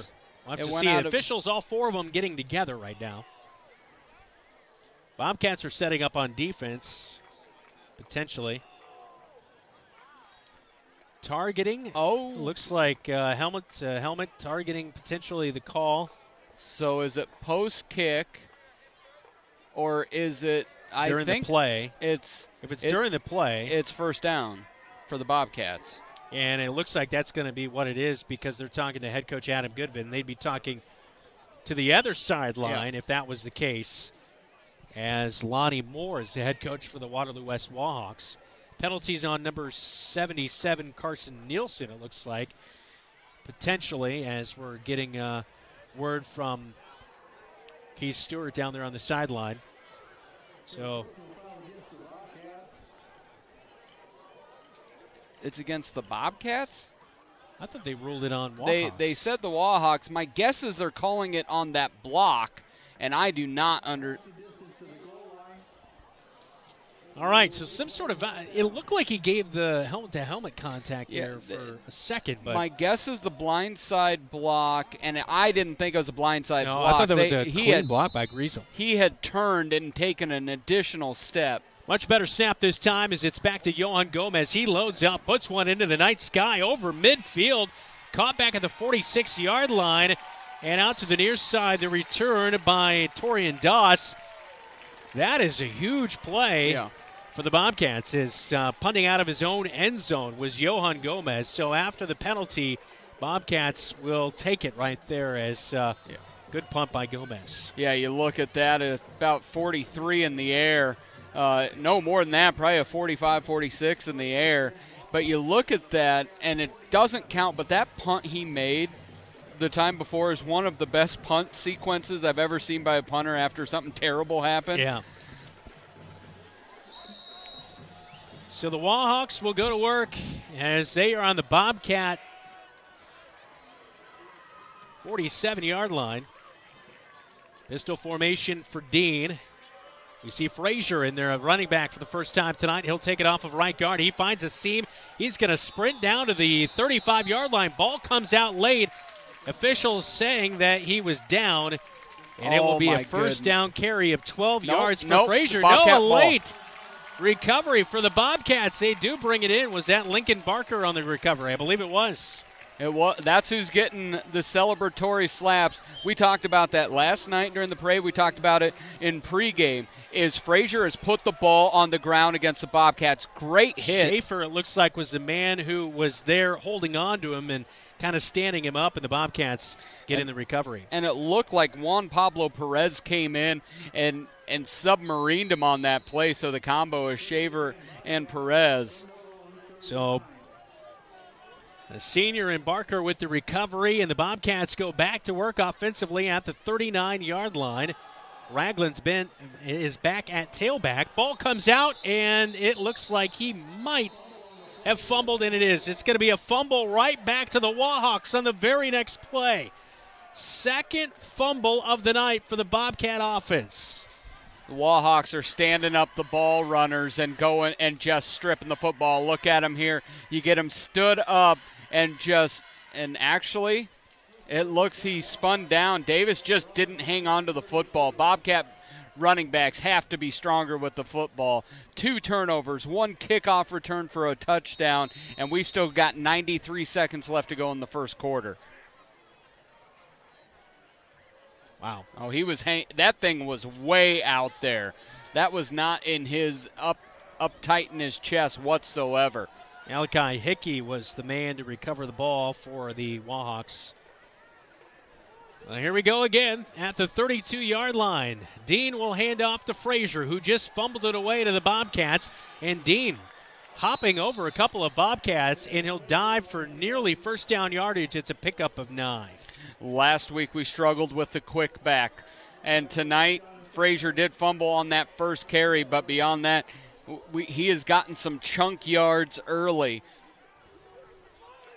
2nd and 1, ball on the far side hash for the maroon and white. Dean will bark the signals as he has 2 wide receivers to the near side, 1 to the far side, and Frazier fumbles the handoff. Bobcats are scrambling for it.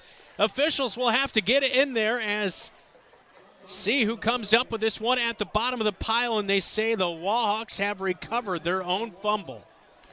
And wow, that thing did not get going from the start. Frazier was fumbling and bumbling right on the handoff. A really talented quick back, but, you're looking over at the Wahawks. He's gotten the ball 3 times. It's been on the ground.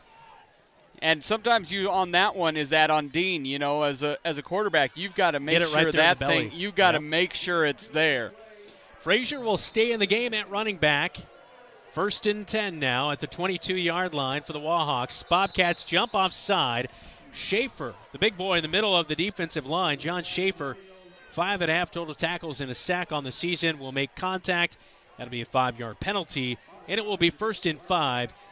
Wahawks already leading 14-0 in the first quarter with 22 seconds to go. Not exactly what you're looking to do right there defensively for the Bobcats. The energy is there tonight. The effectiveness, the efficiency, and the execution is not. Dean still in the pistol, pretty much exclusively all night. 3 wide receivers. Frazier, they fake the handoff to him. It's a slant route, and it's going to be a touchdown. Caught by Miles Gardner, his favorite target. That's his 4th receiving touchdown of the season, and it's a 21-yard strike. Dean to Gardner. And you look there as Kyle Smith and Enga Pramana tackled each other on that. Actually, it's Sam Griesel there, and it's just a little crossing route, bad angle by the safety, and he walks in for a touchdown. Just 5 seconds remaining in this first quarter. It's been all Wahawks, and they cap it off. Another fumble by the Bobcat offense, resulting in a score by the Wahawks. PAT is up, and it's good for Alan Deddick. And the Bobcats trailing now 21-0. Just 5 seconds to go here before we head to the second quarter. Bobcats are really going to have to regroup. You mentioned it. Good effort, all that kind of stuff, but it's not resulting in good things happening on the football field right now. And this is the thing that's got to be incredibly frustrating is there is a size difference, but right now, this is a game the Bobcats should be in. This is not a game where they're just getting destroyed with big plays, outmanned. I'm even a bit surprised they're not getting out-muscled much from the line of scrimmage. Can we get Bobby out there, Bobby the Bobcat out there? He looks like he wants to hit someone. The only thing I worry about with Bobby is peripheral vision. I saw there was a handler out there that has to walk him to where he's supposed to go. Let him go. Yeah. Have Griesel put it right in his belly and go for it, Bobby. That's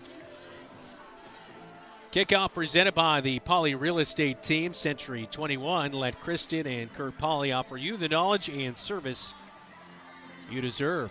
Wahawks have it teed up at the 40. Griesel Smitherman back to return for the Bobcats. Griesel averaging 19 yards per return, as he did have that kickoff return for a touchdown a week ago. Kickoff away as it is to Griesel. Caught at the 15. He's going to reverse and come to the near side. Finds a little seam in the middle of the field and brought down from behind at the 30. Looks like he'll be marked at the 33. Whoa. As that will do it for the first quarter. It's all Wahawks, 21-0. End of the first quarter on KFJB-TV. At Sports Plus Sports Medicine and Physical Therapy Center, we customize each patient's treatment plan to their individual needs. What does that mean? It means that not every back or knee problem is treated the same, and that your program will be unique and designed especially for your needs or problem. This improves how quickly you will return to work or sports. The Sports Plus staff is encouraging and takes pride in your successful recovery. This is just one more reason why champions choose Sports Plus Physical Therapy as their favorite place to rehabilitate and train. Jeff Brooks here with the Central State Bank scoreboard update. We're watching West Marshall at Iowa Falls tonight. The 4-1 Trojans look to take down the 2-3 Cadets during their homecoming tonight. Currently at the end of the first quarter, West Marshall leads 7-0. East Marshall struggling tonight against Hudson with 55 seconds left before halftime. East Marshall trails 0-21. Grundy Center leads South Hardin tonight 7-0 in the second quarter. Also, the Pella Dutch lead Newton 21-7 in the second quarter. Dowling is trailing Centennial, which is a little surprising there. Centennial 14-3 over Dowling with 2 minutes left in the first quarter. I'll now return you to Leonard Cofield with Brandon Lewis and Dylan Doze on Newstalk 1230 KFJB and KFJB-TV. Awesome stuff. Thanks, Jeff. As we start the second quarter, Bobcats with the ball out of the kickoff. 21-0. East Marshall trailing Hudson tonight, Dylan. Knew it was going to be a tough your one. alma mater. Knew it was going to be a tough one. The Pirates are always tough. Yeah, that Grundy, South Hardin, Hudson trio was not going to be kind. Hayes taking the first play on the second quarter, and it was a 5-yard carry there on first down as we roll on the time. Bobcats trailing 21-0 here at Leonard Cofield. Brandon Lewis still in nose alongside me. Bobcats fumble the snap. Hayes is on top of it, and he's going to pick up nothing, maybe about a half yard as he did roll on top of the football. But what's going on? We don't have any rain here tonight. It's a beautiful night. It's not even that cold, Dylan. But each team having a really tough time hanging on to the football tonight. Yeah, I think maybe there was a Jergen sponsorship we didn't know about, and they're lotioning the footballs ahead of time. I don't know. But, yeah, that's the fourth ball put on like the ground. Shoe Shine. You leather up, your leather shoes. You Shoe Shine, maybe. Are you saying there's some sort of maybe a Deflategate conspiracy here tonight? Jacob Hayes pitches to no one, and it's going to be recovered by Waterloo West. No one was out there. I'm not sure what Jacob was thinking on that one.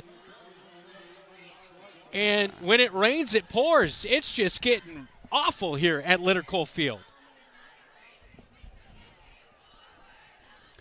I don't know what to say. It's either Jacob, like, what in the world's going on, or Aiden Smitherman did completely the wrong thing.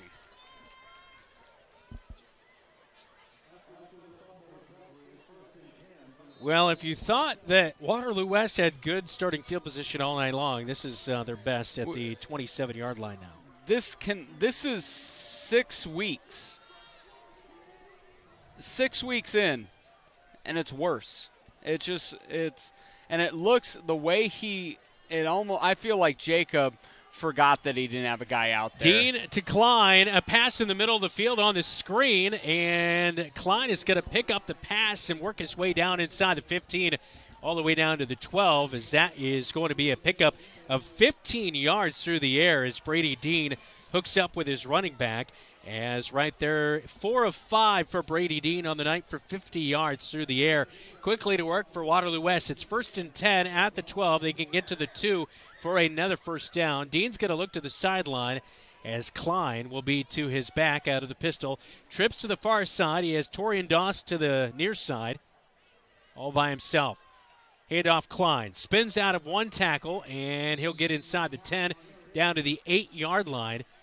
And a nice 4-yard carry for Nathan Klein, who played a lot at safety last year, but moved to running back this year. And, sometimes you hear that at the college level, and, of guys moving positions, and it kind of reinvigorates their career. But he was pretty decent safety last year, but he's a heck of a running back. Yeah. As tonight he has 10 carries for 40 yards already.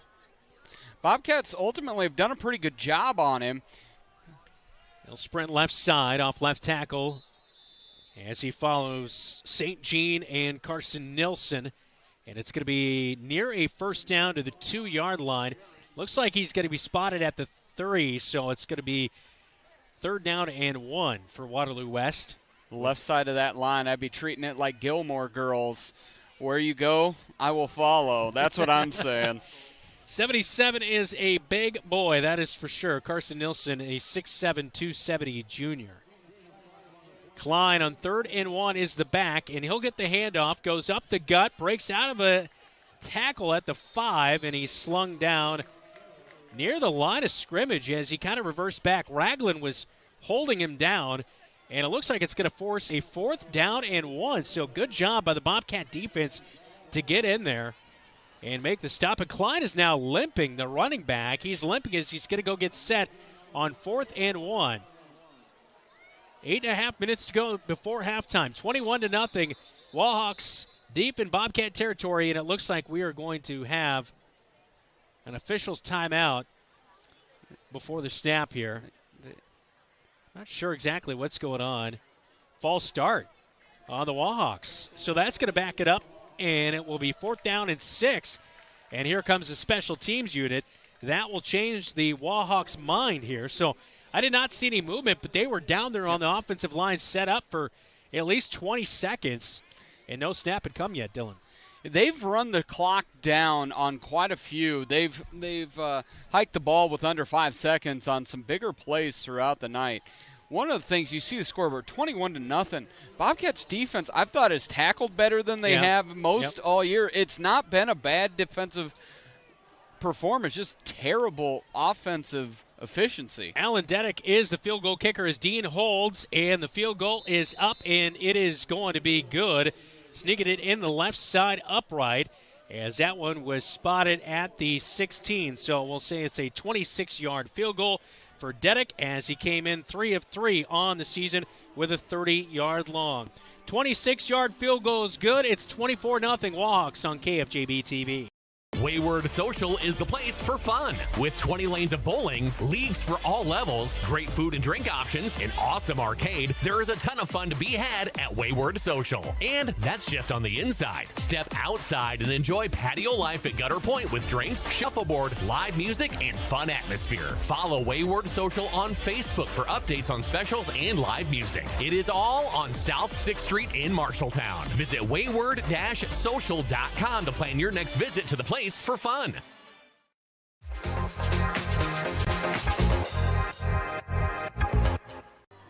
Coming up at halftime, it is our Scouting America halftime report, as we'll get a look at the band and their halftime show. Also take a look at highlights and get our Kins transmission stats and adjustments at halftime. 27-yard field goal is good by the Wahawks, or 26-yarder by Dedek. As you put that one through, he's out for the Century 21. Kickoff, Marshalltown's #1 home team, Century 21, polyrealestateteam.com. So Dedek on to kickoff as Sam Griesel, Aiden Smitherman back to return for the red and blue. And the kickoff will be fielded at the 9-yard line. Griesel's going to come near side, finds a seam, he's up at the 40, and brought down at midfield at the 50. And Sam Griesel just continues to showcase his special season on special teams, as Sam Griesel averaging nearly 20 yards a kickoff return, and that one at the 9 all the way up to the 49, a 40-yard return. He's been special this year. He's been big plays. Has 6 carries, almost like 108 yards rushing with some big plays and a touchdown there. He's been big in the kickoff return game. Now the Bobcats have to execute. They just don't have to hold on to the ball. They also need to be able to move the football, get into scoring position, get some points on the board. Hayes, a fumble on the last drive as he pitched to no one. He'll keep it himself on first down, and he's into Wahawk territory at the 46-yard line. So it's going to be a gain of 5 yards on first down as we tick under 8 minutes in the second quarter. 24-0. Wahawks are on top. And I like, and I know I'll talk a lot about the passing game, but when they've been able to sprinkle it in, it's been effective. And I like to throw on first and second a lot more than third down with this type of Bobcats team. Hayes will hand off to Ragland, the running. Actually, no, that's England. He breaks a couple of tackles. He's going to pick up a first down over the 35-yard line and brought down at the 31. And so a nice carry for the freshman of 15 yards. He looked to be bottled up, and then all of a sudden shoots out of the pile. No, here it is. What happened is he stopped.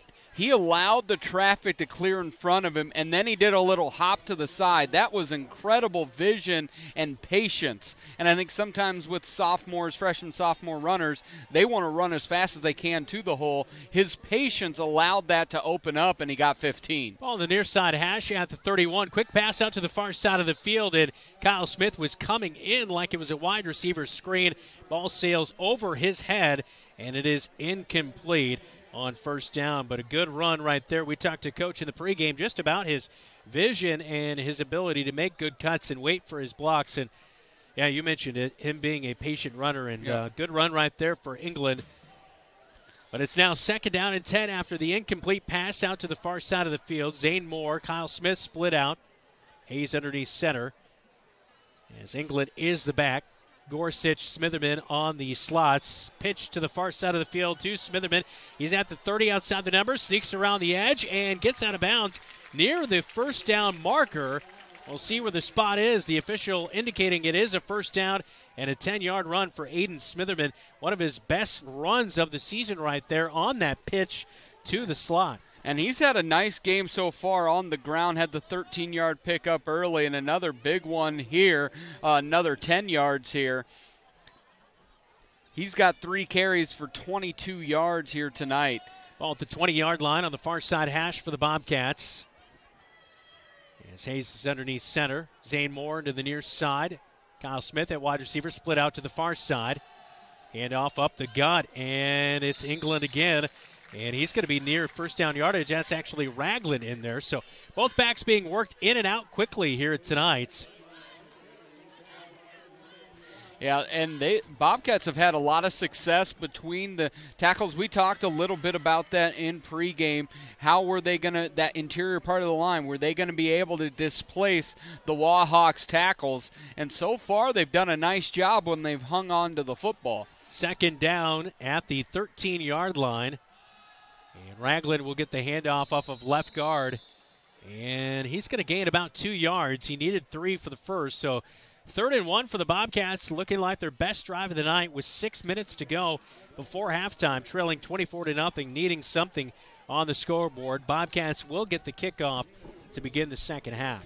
Bobcats have 64 yards on the ground, 64 total yards. And right now they have 38 on this drive. Started by the really good kickoff return by Sam Griesel. Bobcats in the Ethington Heating and Cooling red zone. Ethington Heating and Cooling, we're not comfortable until you are. Jacob Hayes, a pass out to the near side to Ragland, and he'll get ahead for a few yards, enough to pick up the first down as he's dropped at the 8-yard line. I think Coach Goodvin's been really smart. The way he's sprinkled in the pass game a little bit. Of course, this second pass attempt by Jacob was much more effective, but put it right on Ragland. Ragland got his head down, shoulder pads down, was able to get a couple yards past the first down marker. Ragland is at running back as Hayes underneath center. 2 wide receivers split out for the Bobcats. Gorsuch comes around the edge in motion, and Ragland gets the handoff. He's driving Wahawks ahead all the way down to the 2-yard line. It's a 6-yard pickup for Davis Ragland as he's putting the Wahawks on his back, taking him for a ride. I will say this is the best I've seen Max Reed play. He's actually moving bodies, moving some people, some good double team as well. Schaefer and Hancock doing a nice job in there as well. He's at left guard tonight, or at center tonight. Hinkle's to his left at left guard. Hayes underneath center on 2nd and goal from the 2-yard line. And Hayes dropped as the Wahawks went after him, but it was Ragland who got the carry. And he will dive ahead to the 1-yard line. It will be 3rd down and goal at the 1. So it's good pressure by the Wahawk defense. They shot in there very quickly to get after Ragland and Hayes. I don't think it's the 1-yard line. I think it's about the 1-inch line. If they can just fall forward, this is a tutty. 3rd and goal and a false start by the Bobcats. Hinkle, the left guard, got moving early, and that'll be 3rd and goal from about the 5.5-yard line, as this one will be backed up. So Bobcats got a little too aggressive on 3rd and goal at the inch line. And so 3rd and goal coming up, and much longer here for the Bobcats. And, Hinkle just moving a little bit before the snap. So 3rd and goal from the 5, the ball on the near side hash. Everybody checks their wristband, and we'll pack it in tight here. Zane Moore is pretty packed in off of right tackle, as well as a wide receiver on the far side. Bobcats go in motion. Hayes comes out to the near side. Pressure on him. Throws to the back of the end zone, but Zane Moore is out of bounds It's incomplete. Lob just a little bit too high to his wide receiver on 3rd and goal from the 5. And you'll see that when you bring that wide receiver in real tight, that usually allows you to look, hey, you're going to go an out route. You're going to go and just enough pressure that Jacob wasn't able to put the ball where he needed to, because all he had to do was throw it somewhere near there inbounds. Week number 6, Bobcats are 0-5. They'll go for it on 4th and goal, and the Bobcats get going early again. The right guard moves as John Schaefer moved too early, a false start, and that will be a 5-yard penalty. It'll be 4th and goal from the 10, and it looks like possibly a timeout on the field as we look at the replay here. And, yeah, just Schaefer right there, the right guard, moving too early. We'll take a timeout with him. 24-0, Bobcats trailing on KFJB-TV.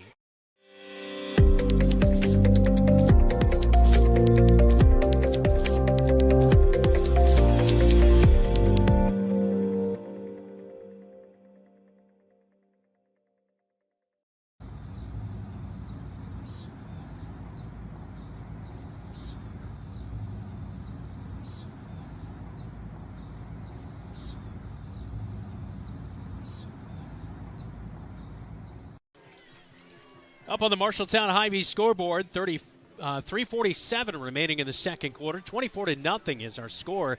The Wahawks leading the Bobcats.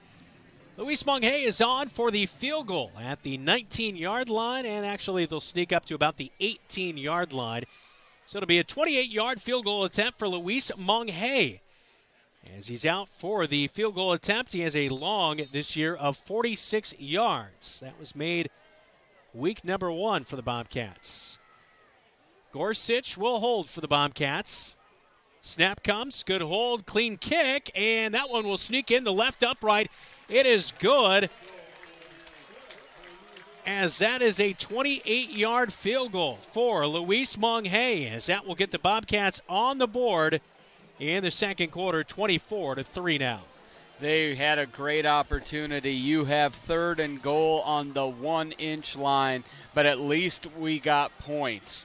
It was a good snap by Declan Green, who I do want to call out, hit me in the head with a Tootsie Roll at the parade last night. Want to make sure that's known. But I don't think he was the only one throwing candy No, at us. he was not. He denies that he was the one that hit us. Personal attacks with the candy at the parade. No matter what the broadcast says on your screen, Wahawks are up 24-3. Bobcats did get a field goal, so it's just nice to be on the board. Hopefully it'll settle them down. What you found out on this drive, you can move the football. If you can hold on to it, you can move the football. Now need a big defensive stop. Bobcats with 71 rushing yards. Jacob Hayes just 1 of 3 through the air for 3 yards. Bobcats out to kick off with 3:42 to go before halftime. Kickoff tonight is all brought to you by Century 21, the Poly Real Estate team.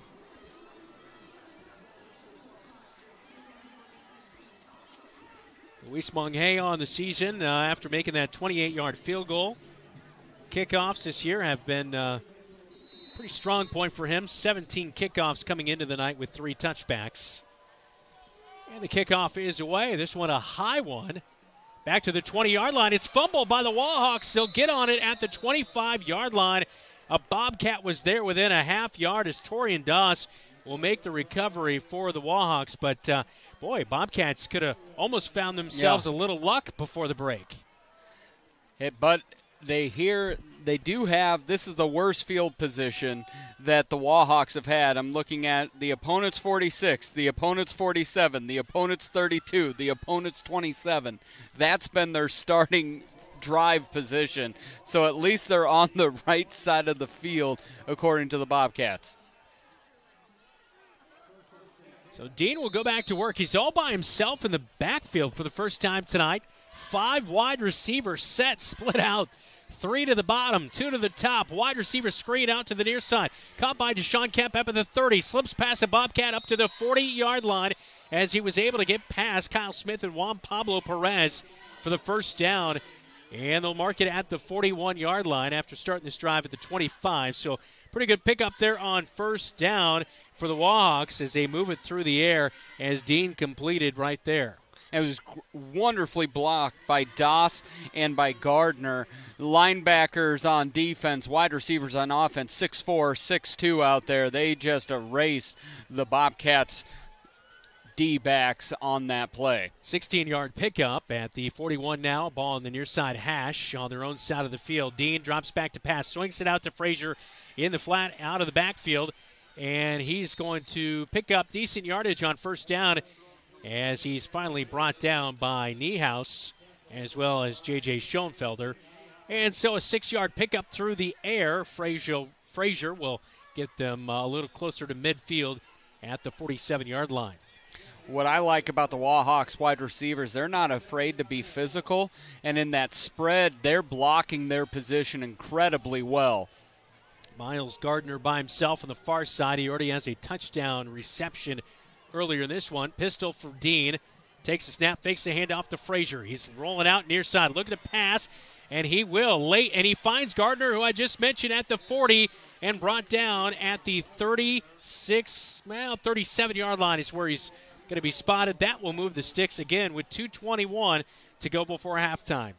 That's a tough one because Jackson Hinkle, I believe, was in the backfield there. Lincoln Barker had a chance at him. It's Lincoln Barker and just couldn't bring him in. Great throw right on the money on the move by Dean. Dean has Frazier to his backside out of the pistol formation with 3 wide receivers. Frazier will run it off of right guard, and a whole host of Bobcats getting in there, including J.J. Schoenfelder and Zach Wilder to help make the tackle at the line of scrimmage. Bobcats reading that one well as we tick under 2 minutes before halftime.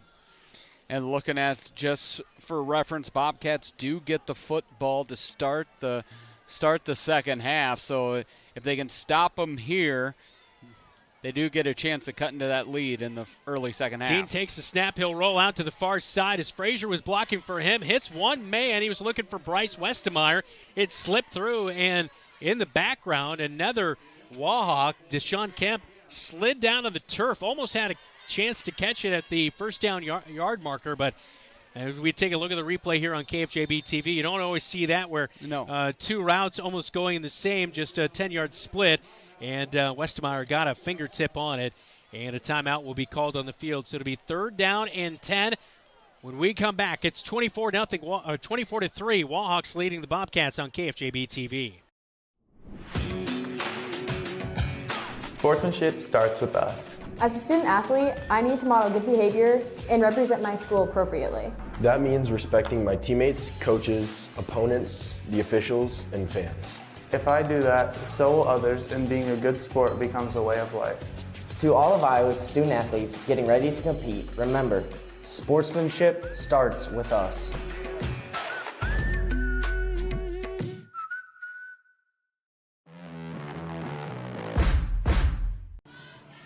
.128 to go before halftime. Bobcats down by 21 points as a good crowd has shown up at Leonard Cole Field tonight. The band going to play their full halftime show coming up as Brent Umpton and the MHS band will take the field. They're getting ready to go. They're down on the east end of the field, watching all the action on the west end. As Dean, the quarterback for the Wahawks, facing a 3rd down and 10 at the Bobcat 37-yard line. He'll take the snap one-handed, drops back a screen. Frazier all over it. There's holding downfield by the Wahawks. Not called. Frazier breaks through tackles. He's going to get all the way down to the 10. It is a 27-yard pickup. It looked like, I thought Wilder was getting held on the play. He was held from behind. That is an absolutely huge miss. And maybe Adam didn't see it, but I would be livid.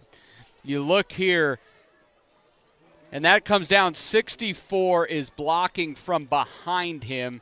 That was right in front, and no call. That's a travesty. 1st and goal now for the Wahawks at the 10-yard line. 60 seconds to go in the second quarter. Dean rolls out near side looking for his wide receiver in Westemeyer, but it's off of his fingertips at the 5 and goes out of bounds near our camera guy in Keith Stewart. So incomplete. 4 seconds comes off the clock. It'll be 2nd and goal at the 10-yard line for the Wahawks. It's been all Wahawks since the get-go here tonight. They had a opening kickoff, return for a touchdown, and they have not let go of that lead whatsoever tonight. There you're looking at about 650 pounds between the guard and tackle. Frazier doesn't even weigh a quarter of that probably, as he was the back. Dean fakes the handoff to him. He'll just throw it in the turf. Nothing was open as Westemeyer was out there in the flat, but the Bobcats had him covered up. So that is going to be an incomplete pass, and just like that, it's 3rd down and 10. 3rd and goal at the 10-yard line. So Bobcats doing a good job, like you mentioned, defensively here tonight. It's just been some fumbles on the offensive side that has given the Wahawks a short field to work with. And when you do that time after time, it makes it pretty easy on the other side, especially when they have got a really big offensive line. I'm looking at 88 against 7. Actually, Doss is now in the slot position. And Klein is back at running back. They're going to run the Wildcat. It's a reverse. Doss will get it around the edge. He'll go for the end zone, runs over a Bobcat on his way in, as Sam Griesel not able to make the stop as a flag flies in at the end of that play. The official on the backside of the end zone throws it. He marks it at the 3, gives holding as the indicator. And so it looks like a touchdown to Doss is going to be wiped off the board, and it will be a longer 3rd down coming up. And I just got pizza delivered to the... How about that? Hot dang. Raleigh coming through. Yeah, he was here. He was bringing up the halftime interviews last week, and he said he'd hook us up. Yeah, that's awesome. I love it. You knew Doss moved in the formation, that they were doing something with it. And then number 4, you had Destin McMurrin definitely held Pramana. So 44 seconds to go before halftime. Thanks to Mama DeGrados. Yeah. Pizza up here in the booth. Is it going to be gluten-free, the Brandon Lewis? That does not look gluten-free. It looks delicious. You know, it's been a week. Maybe I will have some gluten.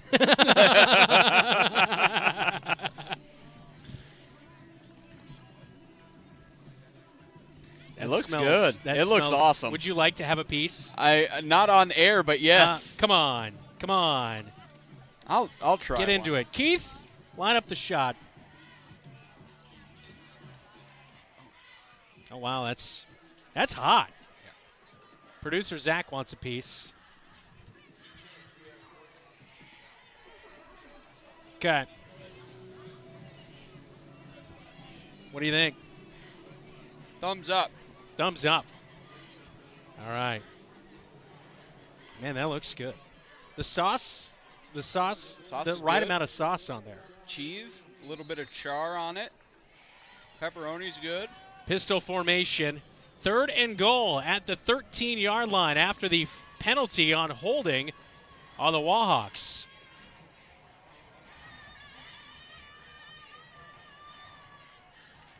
Three wide receivers set here. Frazier is the back. They'll hand it off to him on 3rd and goal, and he's going to sprint in for a 13-yard touchdown. Hardly touched. A little bit of a delay on the handoff, and I think that was just enough to get the Bobcat defense off the mark. Yeah, wow. They spread him out and put it right up the middle, and quick as a hiccup. You see just the kick-out block. 69 turned Lincoln Barker, and then it was off to the races for the Wahawks. Bobcats down huge. Yeah, Matt Thomas, the center, with a really nice block there. Dedek is on for the PAT. It's up, and that one's going to be good as well, and it makes the score now 31 to 3, excuse me. Bobcats have 40 seconds to work with. They have 2 timeouts. They do get the ball to start the half. Bobcats do not open up. If you've been watching us all year, you know they're not a pass-first offense. This is where you wonder, they've turned the ball over 3 times. I think you still have to try to get points. You're down 4 touchdowns.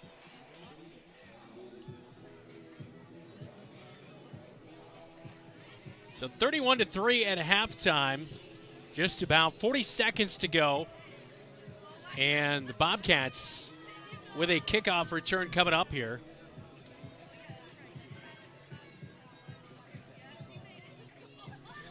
Yeah, Raleigh Danner with the pizza. Yeah, Raleigh Danner. And, he was up here when we had Chance Creekmer last week. Well, he's the one that kind of put that together. He did, yeah. Put that together, and he was on the 2009 state championship team that went to the championship game, lost to Iowa City, and he was kind of the bouncer last week. He was the handler. he was the fixer for the 09 team, and he promised us a pizza. He'd come up, and he delivered. He did, literally and figuratively. Yeah, I was just gonna say that. Squib kick on the Century 21 kickoff. Bobcats have it. Pramada on the return at the 30, and it'll be dropped by Doss at the 31-yard line. Bobcats will have about 34 seconds to go before the break. And we'll see if the Bobcats get adventurous, trailing 31-3. And obviously not a whole lot to lose on the season. You don't want to make things worse on yourself, but also probably wouldn't be a bad time to take a shot, maybe catch Waterloo West off guard. And, they've done that. Hook and lateral was a huge play last week. But one thing you notice is Waterloo West has scouted us. You saw that on the kickoff returns. They've watched the tape. Bobcats drop back to pass, pressure all over Hayes. Didn't take a deep drop, but coming up and making the tackle, it's going to be Malachi Hickey, the junior. We talked about him in the pregame show as he will pick up his 4th sack of the season right there.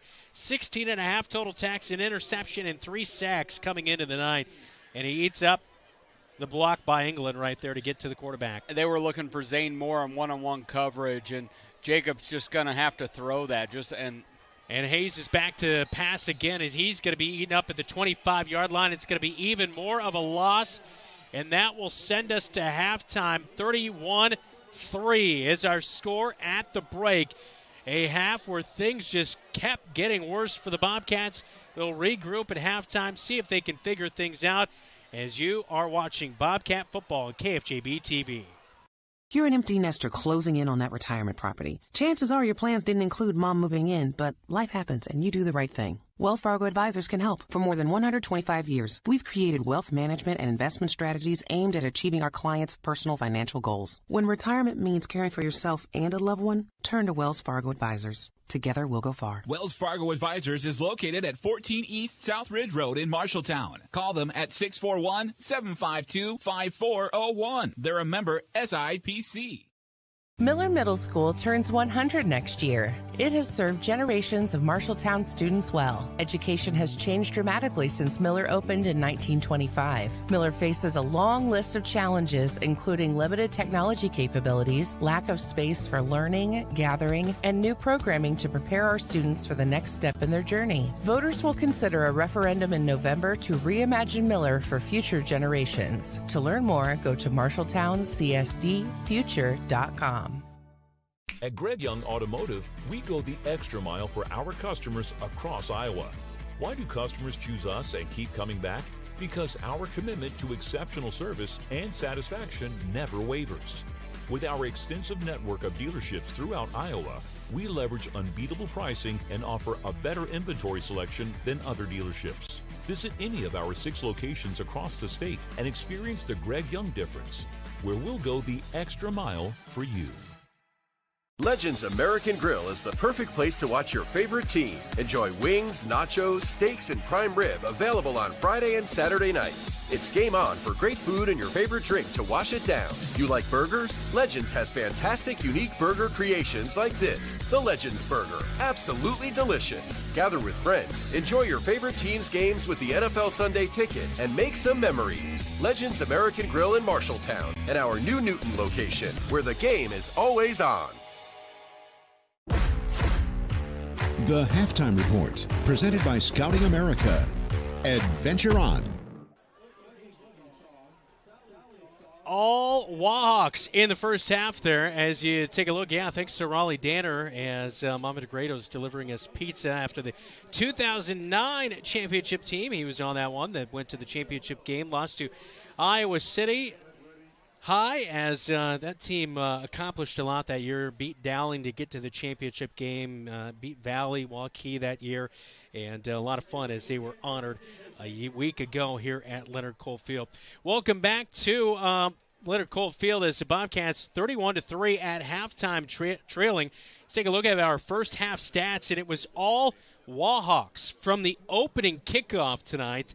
As we take a look at the opening kickoff, and it was a big play by Destin McMurrin, as it was about a 93-yarder or so. After everything was actually it was a 98-yarder. I believe it was about the 2 when he picked that up. So a huge play. PAT was good by Dedick, and that put the Waterloo West Wahawks up on top 7-0. On the next drive, Tyler England would fumble it right back to the Wahawks as Miles Gardner recovered the fumble.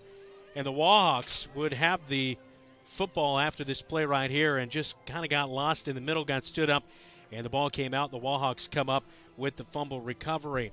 Then the Wahawks getting it back at the 45-yard line. They would drive all the way down the field, and their starting tailback in Klein would end up punching it in from 5 yards out to put the Wahawks up 14-0 on this play as he carried Zach Wilder on his left leg into the end zone to go up 14-0. Bobcats would punt it away on their next drive. They were lucky to get one away after a illegal block in the back. The Bobcats would punt it for a second time. Johan Gomez with a really nice punt. Wahawks on their next drive, though, they would fumble it away, and Lincoln Barker would come away with it. There's that punt by Johan Gomez as he booted it over midfield from out of the end zone. And so it's set up for a long play. But right away, the Wahawks on their next drive would fumble it, and it was Lincoln Barker, the senior, who would come up with the fumble recovery for the Bobcats on this play right here. As Frazier, it was about his first carry of the game, and Lincoln Barker ended up coming up with it for the Cats. Next drive for the Bobcats, I believe it was nearly the next play. Davis Ragland would fumble it right back to Malachi Hickey, as Ragland got stood up, and they would come up with the football, and the Bobcats would give good field position to Waterloo West, who would start at the 32-yard line. And just a few plays later, right at the end of the first quarter, with 5 seconds to go in the first quarter, Dean would hook up with his wide receiver and Miles Gardner for their 4th connection on a touchdown this season to go up 21-0. Marshalltown would fumble the next drive, and then Wahawks got it back, and it was Dedick with a 26-yard field goal to put the Wahawks up 24-0 on this play right here. And actually about a 25-yarder, I guess. You know, every yard matters, Dylan. Bobcats would answer back with a field goal of their own on the next drive, as Luis Monghay hasn't had a whole lot of opportunities this year, but it was a really nice 28-yard field goal that he was able to put through from the 18. It was spotted up, and that would get the Bobcats on the board 24-3 at that point. But the Wahawks would strike back right before halftime. As we were under a minute to go, Frazier would redeem himself on a goal-to-go situation, 3rd and goal, and 13 yards out, he would put it in for a touchdown, and the Wahawks up 31-3 at halftime, Dylan. Not the way you hope that homecoming would go. Not at all. You look at their first 5 possessions. First one resulted in a touchdown off a kickoff return. The other 4 started in Bobcat territory. You add 3 turnovers there.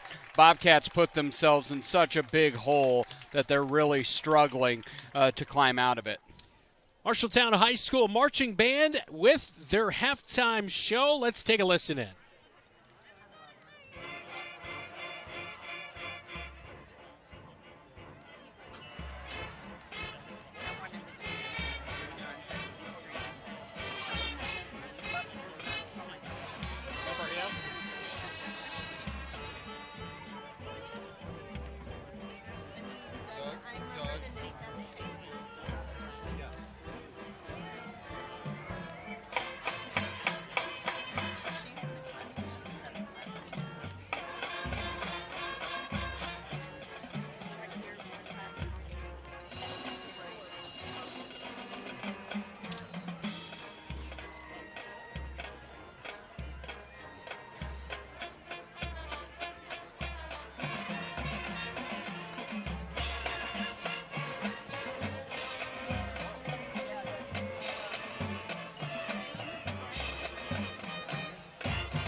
At halftime, 31-3 is our score. Wahawks leading the Bobcats. We'll take a look at halftime stats, adjustments around the corner, a scoreboard update with Jeff Brooks from the KFJB radio studios coming up next right here on KFJB-TV. The right insurance agent can make all the difference. Assured Partners agents represent multiple insurance companies. They can pick and choose from a larger variety of outstanding insurance options. Assured Partners also handles life and health insurance and Medicare supplement coverage. With access to local, regional, and national insurance companies, Assured Partners will create policies tailored to the coverage you need. For more information, go online to assuredpartners.com/Marshalltown. Power through partnership with Assured Partners in Marshalltown, Toledo, and West Des Moines.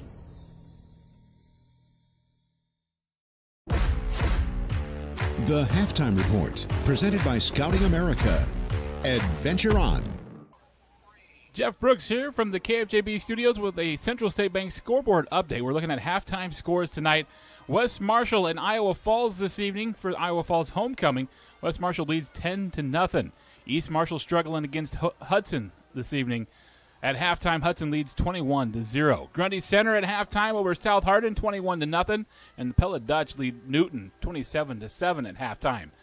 Dowling trails Ankeny Centennial tonight at half with 21-3, and Ankeny versus Prairie 21-7 at halftime. Fort Dodge leads Storm Lake this evening 27-18, and ADM over Des Moines North at halftime 43-0. Also, Nevada in Knoxville this evening at halftime, 14-0. That's your scoreboard update from News Talk 1230 KFJB and KFJB-TV. Awesome stuff. Thanks, Brooks. See, yeah, a lot of things going on. West Marshall leading in their homecoming game. As you always love to see that. Bobcats, unfortunately, not leading in their homecoming game here tonight. 31-3 is our score at halftime. MHS Marching Band with their rendition the night after Christmas. Night before Christmas. I prefer the night after Christmas. It's a good night. That's where the top button of your pants is undone and you're in a food coma. It's a different. I don't remember that version of Christmas last year, but hey, to each their own. Well, you were probably in the coma. That's why you don't remember That's why it. You're true. You're right about that. 31-3 is our halftime score. We'll take a look at stats and adjustments for the second half when we come back to Leonard Coalfield. This is Bobcat football. You're listening to News Talk 1230 AM, 93.9 FM, and watching right here on KFJB-TV. When my kids come home from camp, they're so excited. They go on and on about all the activities they got to do. My son loves to go fishing, Cooking, photography, kayaking, zip line, archery, robotics, camping, oceanography, swimming, and radio. He's got so many fun stories that he would share that we just wouldn't have otherwise. Being involved in scouting, my boys have made lifelong friendships. I would recommend putting your kids in scouting. It's a great way for them to learn skills while having fun. When heading to the stadium, don't forget to scoot through the Scooters Coffee drive-thru on the way to the game. With a variety of drinks to choose from, you can give your school spirit a quick boost before cheering on the Marshalltown Bobcats. Try one of the fall features like the caramel apple smoothie, a pumpkin spice latte, or maple bourbon cream cold brew to get you through the game. Scooters Coffee, amazing people, amazing drinks, amazingly fast. South Center Street in Marshalltown, proud to support Marshalltown Bobcat football. The Halftime Report, presented by Scouting America. Adventure on. Marshalltown High School band exiting the field here tonight as the Bobcats putting on a nice show out there. That guy definitely did not get his looks from his father. Nope. And he self-professed did not get his height from me last night either. That is true. That is true. A lot of people on the chat on YouTube talking about the MHS fight song. So I love that. It's a good fight song. It is a good fight song. We need to hear more of it and hopefully more scoring in the second half. Let's get our look at halftime stats first, so all presented by Ken's Transmission of Marshalltown. Dylan?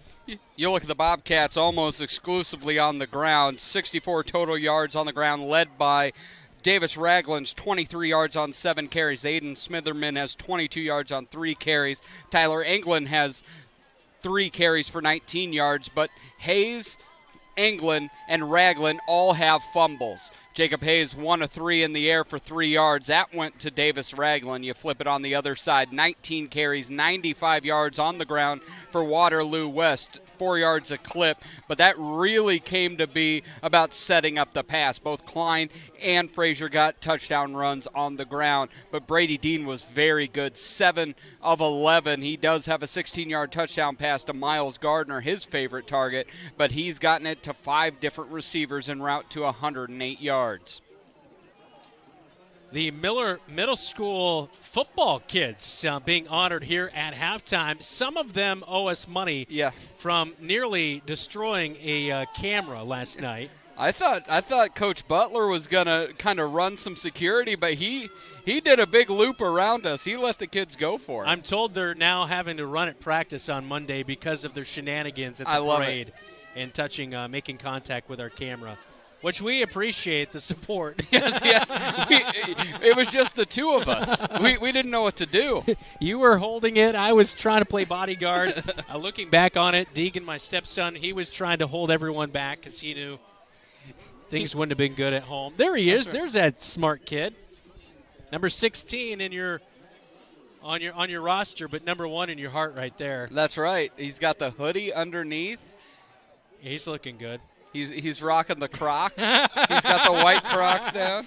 I like the look. He gives the what's up to the camera. Little does he know we're having a full-on conversation about him up here. All right, let's get a look at our halftime adjustments here, Dylan. So it comes down to the most in-your-face adjustment is hold on to the football. But really some things that they can do, they did a little bit on their scoring drive, mix in a little bit of pass on that first down. You're still going to have to run the football. They've run it effectively for the Bobcats, have to do that still, just holding on the football, be able to score. When it comes to Waterloo West, you have got to get them in down and distance, get them and then execute. Bobcats have tackled really well. It's coming down to stop the run, especially when it comes to Frazier, doing a nice job on Klein. But Frazier, that quick back, Marshalltown has struggled with all year long. Did I complete it, though? Did I say number 16 on your roster, number 1 in your heart? Yes. Okay. You gave it all. Okay. I couldn't. I wanted to make sure I got that in. And number 1? Somebody's heart. Maybe not mine. I'm not. No. I'm kidding, Dylan. Oh, you so know mean. Me. Oh, yeah, right.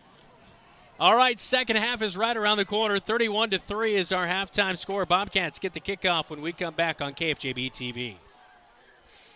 Have you ever seen what it takes to fix a transmission? It takes a lot of patience, a lot of experience, and a whole lot of talent. At Ken's Transmission, they have all the above. Family owned and operated with over 62 years of experience in all areas of transmission, keeping your vehicle shifting smoothly and routine maintenance, repair and replacement, including automatic and manual. For reputable service you can trust, Ken's Transmission. Ken's Transmission at 306 East Anson Street in Marshalltown is a proud sponsor of the Marshalltown Bobcats.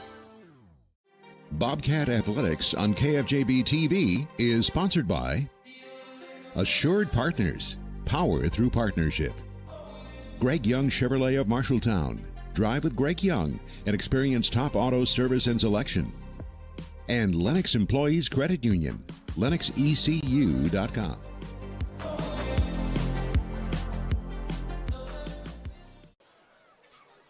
Well, I love spring, but fall, I love autumn for sure.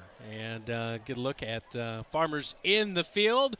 Hopefully safe harvest around central Iowa. Bobcats 31-3 at halftime as they get warmed up for the second half. Jacob Hayes struggling in that first half.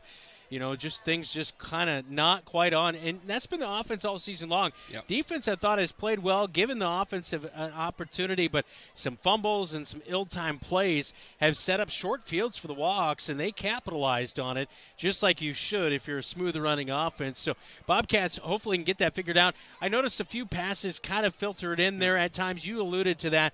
That's going to be part of the process here because obviously you are going to run out of time down 31-3 if all you do is run in the second half to try to get your way back into this one. Yeah, Jacob should have had a touchdown pass in that first half, but he did get some pressure, but he is not anticipating very well right now. He's staring down his wide receiver. He's waiting for them to get open before he throws it. He's going to have to be a little bit more aggressive with the throws and anticipate, because they're going to have to throw the ball some to get back in this. Yeah, that is for sure. All right, so the Bobcats getting ready for the second half kickoff. As kickoff tonight, all brought to you by Century 21. The Pauley Real Estate team, like Kristen and Kurt Pauley, offer you the knowledge and service you deserve. 12 minutes on the clock as we head to the third quarter. Good crowd here tonight on homecoming night. Great performance by the band there at halftime. They're sounding really good this year, and I am very biased, but I also think they're sounding very good this year. You are very biased. I am, but they are unabashedly biased. Yeah. Unapologetic as well. Griesel returns at the 15. He'll reverse, come to the near side, and he'll make contact with a Wahawk at the 25 and brought down. And that's where the Bobcats will begin the second half at their own 25-yard line. Good tackle right there by Terrell Hoskins, the senior linebacker for Waterloo West. Offense getting ready to come back onto the field. We've seen this team so far this year be a team of two halves at points. This is going to have to be a special half to get back into this. Yeah, and it's they've been messy today, and it feels like it almost feels kinda like you eating the pizza earlier. It was. Yeah. You're not supposed to eat on the air, but I was not encouraged. afraid. You did. Jacob Hayes underneath center. He's going to drop back, look to pass quickly out to the near side. He was tipped. Boy, that was great coverage on the near side. As coming over and making the play was Caven Bennett. He tipped that one away, and actually, no, that was not Bennett. That was Julius Jones, the corner. Looked like 20 initially, but it was 28. So good coverage by him to get a hand on that one as they were trying to target.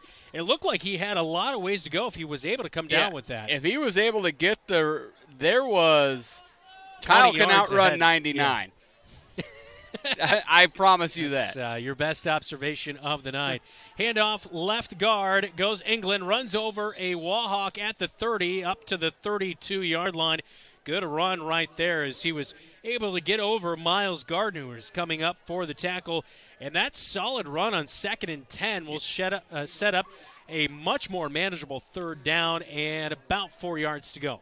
And I think even sprinkling in some of those first down passes, even if they're not completely effective, it's opened up a little bit of the running lane. Bobcats have had good success between the tackles.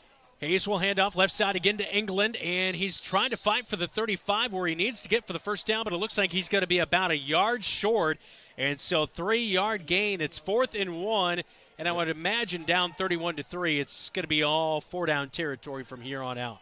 Yeah, and I agree with that. Last time they were in this situation, 4th and short, 3rd and short, they went with a little bootleg. And Hayes will run right up the gut, and he's going to pick up the first down on the QB sneak. He's going to be at the 39-yard line, and that will pick up first down yardage, a gain of just about 4 yards for the Bobcat quarterback. I almost thought that was a false start on the Bobcats, but it was Max Reed. Yeah. It was Max Reed who hiked the ball, and he was up and at him, ready to go. Sometimes you'll see an illegal snap infraction on those plays. He got to the linebacker level before anybody else got out of their stance. So Hayes with the run. And now on first down and 10, a pitch out to Gorsuch on the far side. He has blocking from Smitherman, gets outside the numbers, runs over a Wahawk and dives ahead down to the 43-yard line. Huge run for Gorsuch right there. 56 rushing yards on 6 carries so far this season, and he continues to show a little bit of that burst that he has. That was a great burst. Gorsuch about 3 weeks ago seemed to figure out a bit of the pitch game, but a big shout out to his counterpart, number 2, Yeah. Smitherman with a great block out there, able to spring Gorsuch to go outside and pick up another 8 yards. England reads his wristband. He's the running back as Hayes will call for the snap. A handoff, misdirection left side, and England sprints ahead. He breaks out of a tackle, and he's going to be caught at the 25-yard line. Another nice run as England keeps the legs churning to move the sticks.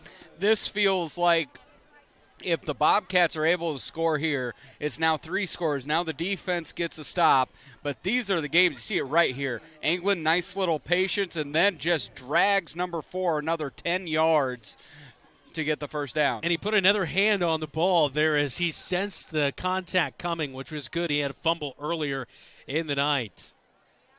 Gorsuch fakes like he's going to come around the edge. No, he'll come near side. Pitch out to Smitherman. Puts a stiff arm out. He's going to fumble it right back to the Wahawks. Turnover at the 21-yard line, and that's the 3rd fumble of the night by the Bobcats. 4th fumble. That is absolutely, it's like the unforgivable thing. You got a guy coming up around your shoulder, put both hands on the ball, go to the ground with it. You see that? Still trying to just wrap up the football. Doss was the man who came up with the fumble recovery for the Wahawks. One thing just to look at, and you saw on the kickoff return coming out, is Sam Griesel is getting a little bit of work on the sideline. I think he tweaked his shoulder on that kickoff return. See if he's good to go. Seems to be walking back towards teammates, so he should be able to get back in there. An encouraging drive turns into one in a turnover again for the Bobcats. And the Wahawks get it back at the 22-yard line on their own side of the field. Handoff to Klein. On first down out of the pistol formation, he'll sprint ahead up to the 25. It's a 3-yard pickup. With 9 minutes and counting in the third quarter, Bobcats look to be going on a drive to at least get themselves the first touchdown of the game, but can't do so. And now Dean and crew going back to work. They'll have second down with the ball in the middle of the field.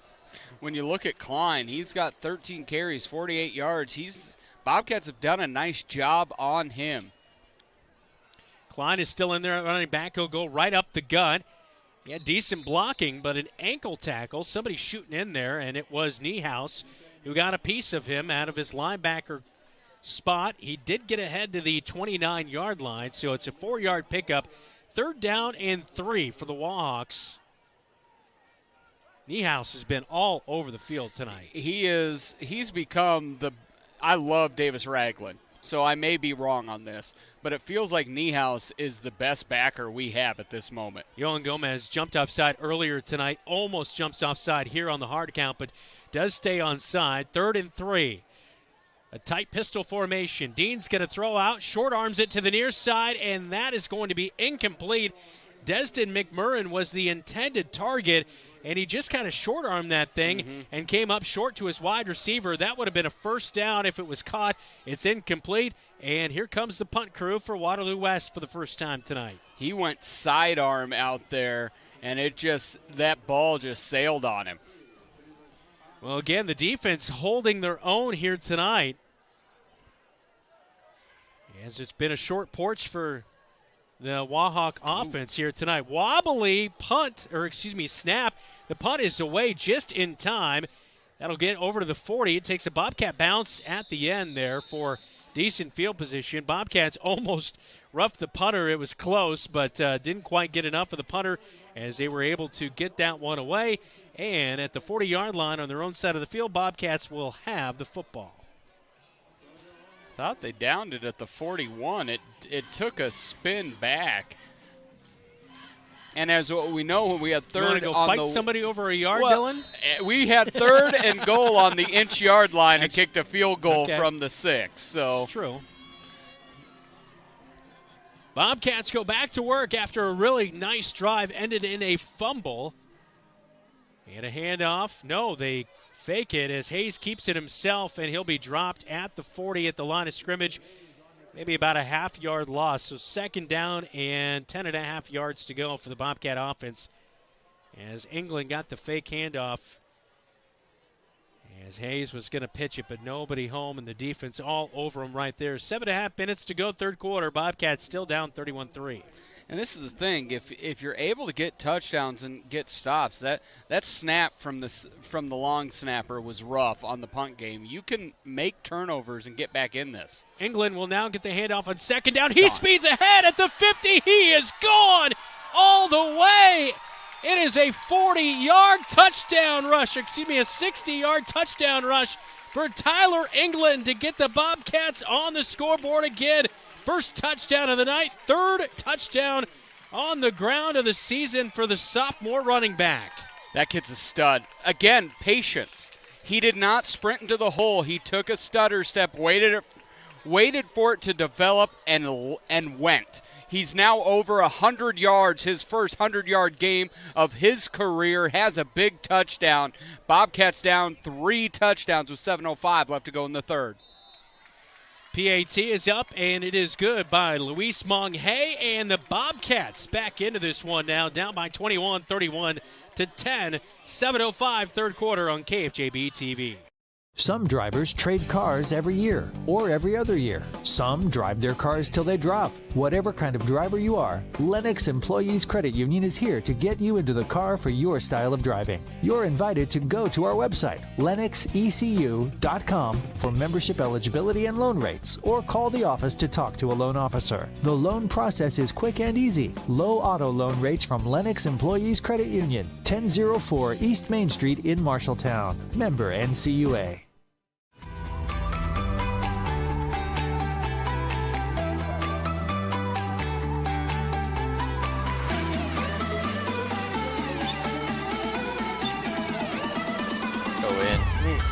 Unlucky.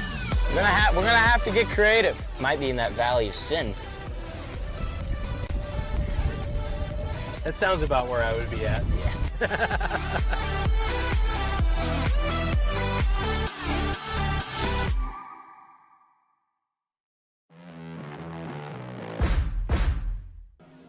Well, I had a really fun time with the golf outing with the boys golf team, and I didn't get the best of them that day, but I can say, Dylan, I lost to the Iowa Alliance Conference champions in that golf outing, so no wonder I lost poorly that day. Well, you've got a lot of company. You've got the Ames Little Cyclones, you've got Fort Dodge, you've got Mason City. You've got lots of people that have lost to him as well. Century 21 kickoff is away after the Bobcats touchdown. Torian Doss fights with his teammate for the kickoff return, and he's going to be hit by Niehaus at the 30 or 25. He breaks out of it and will scramble ahead for about a yard extra after that one as Torian Doss on the return. But yeah, congrats to Lucas Johnson and the Marshalltown Bobcat boys golf team, conference champs yesterday. They won that. There's that Tyler England touchdown on KFJB-TV, and he's got speed to burn, and he was pulling away from the Wahawks on that last touchdown run.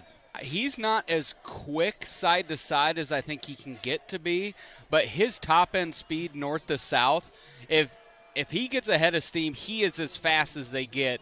But I am so overjoyed seeing his patience last week late and this week. You don't have as much patience as he does. I do not. No. You'd be running in the back of people. Oh, Niehaus is way late getting on the field. Flags fly. Count them up out there. 1, 2, 3, 4, 5, 6, 7, 8, 9, 10, 11. I think they would have had 11. False start. Maybe that. Niehaus running on the field. It's a new strategy. They were excited. 15's not out there on this play. At halftime, Duncan looked at Adam and said, "Now hear me out. I've got a new strategy." All right, it'll be 1st and 15 for Dean, the quarterback of the Wahawks. False start right there on the maroon and white. Put a man in motion. Handoff up the gut goes Frazier. Zach Wilder will make the tackle at the 26-yard line is where they're spotted. So that the initial line of scrimmage. So it'll be 2nd down and 10 with 6:40 to go here in the third quarter. Clock did stop after that play. Not sure why, but clock not going. Bobcats will take the extra time, I'll tell you that. And we probably shouldn't. Wait, now it's at 9:02. Oh, dear. Oh, the scoreboard ended. Here goes Frazier. And Frazier's going to be dropped after a gain of 2. It'll be 3rd down and 8 And we got the scoreboard back. 6-10. I thought we lost everything there. The score. It was like 9:07, and I'm like, oh, that's what time it is. Timekeeping has not been the friend here so far this year. No. There's been some issues. All right, back to the game. 3rd down and 8. Waterloo West will spread it all the way out. 5 wide receivers for Dean. See if the Bobcats can pin their ears back on the defensive line and get some pressure here with nobody in the backfield to help out Dean blocking. They want a quick slot screen on this. And they will. Niehaus is reading it all the way. Fins off a blocker, makes the tackle himself. Wow, what a play by the sophomore. He read that all the way. He was checking to the near side with his defensive coordinator, Duncan Furch, on the play. He pointed to the sideline and then just busted in there after the play. He read that. Wow. It's same play they ran last time, and Jamison Niehaus, and we talked about it last week. We talk about it every week. Every single time he's in a new game, he's gotten better from the week before.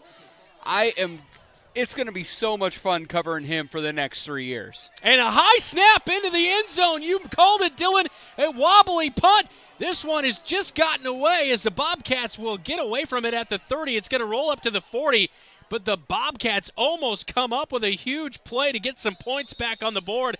Wahawks are lucky that got all the way out to now the 41-yard line, and the Bobcats will have tremendous field position as a bad snap went all the way back into the end zone, and it looked like it was going to be 6, potentially maybe even just 2 points right there, but the punt was able to get away as Felix Annan was the punter on the play.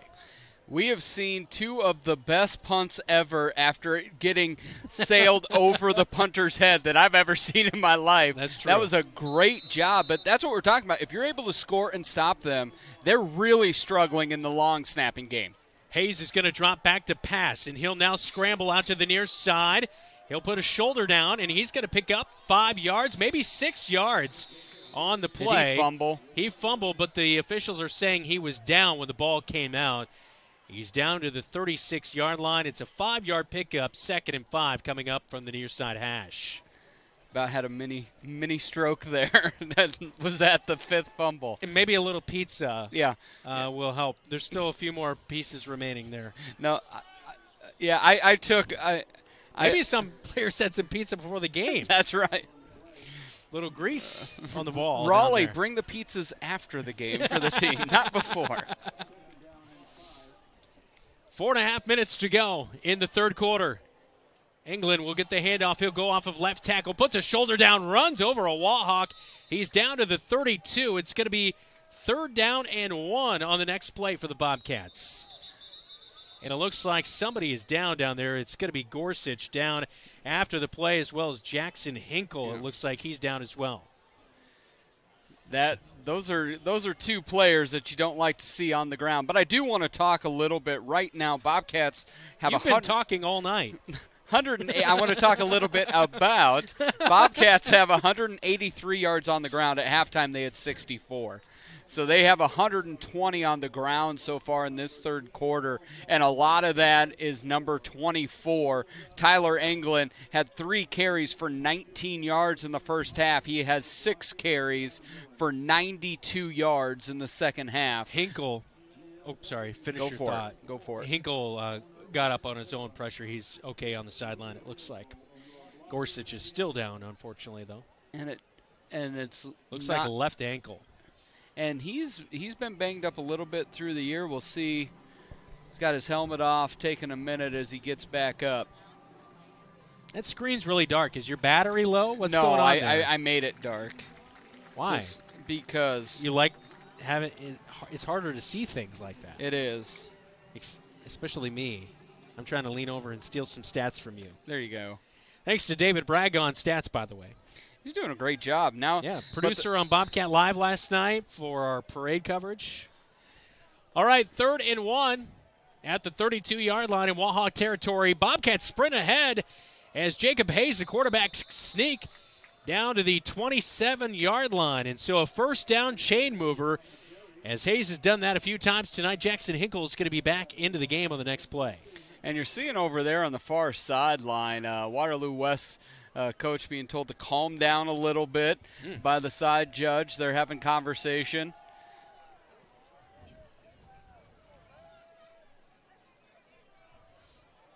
I've been told, I think you're not supposed to tell people to calm down. No one has ever gotten calmer telling them to calm down. Hayes fakes the handoff, and he'll keep it himself. And Hayes is going to be down inside the 20 to the 19. It's a 9-yard pickup. He had Sam Griesel on the far side for the pitch, but the Wahawks went for the pitch, and Hayes kept it, and that was a good read by the junior quarterback. One of the things, this is the most effective the pitch game has been all year, and by having an effective pitch game, now you're making them guess, and Jacob's able to use that fake a little bit more and keep it. This is the most he's been involved in the run game since Cedar Rapids Jefferson. Second and short for the Bobcats. Handoff left side to England, fights off some pressure. He's going to be drilled down to the ground, but he picks up the first down. As coming in off the edge, it's going to be the corner, Julius Jones, helping make the hard hit. But it is a first down for the Bobcats as they are now deeper into the Ethington Heating and Cooling red zone. Ethington Heating and Cooling, we're not comfortable until you are. So 1st and 10, Bobcats at the 17-yard line after starting at the 41 after a Waterloo West punt. Hayes underneath center. Bring a man in motion around the edge. It's a pitch out to Smitherman, and he's hit hard after about a 1-yard gain and drop right there. Boy, you could hear the contact all the way up here on that play. This would basically cut the lead in half and get a score right here. It'd be 31-17. As we approach a 2-minute mark in the third quarter, you'd be feeling pretty good about being able to get your way back into this one in the fourth quarter if the defense keeps playing like it is. Yeah, and this has been the big thing is Bobcats have gotten it in plus territory. They've been able to move the ball effectively. Even though it's super run-heavy, it's been a quick run-heavy offense. Ragland the back and almost a false start on the Bobcats. Slot man. But out in the flat, he's open. No, underthrown. Johan Gomez was wide open, but Jacob Hayes throws it short, and Michael Moeller was right over to make the play. It's an interception for Moeller, his first of the season. Boy, that was 6 on the board for the Bobcats, but extremely underthrown. Jacob threw it underneath when he needed to throw it towards the sideline. He is not anticipating well at all. He's trying to make perfect throws, trying to guide it in there, and he's trying to throw it to where they are currently, not where they're going.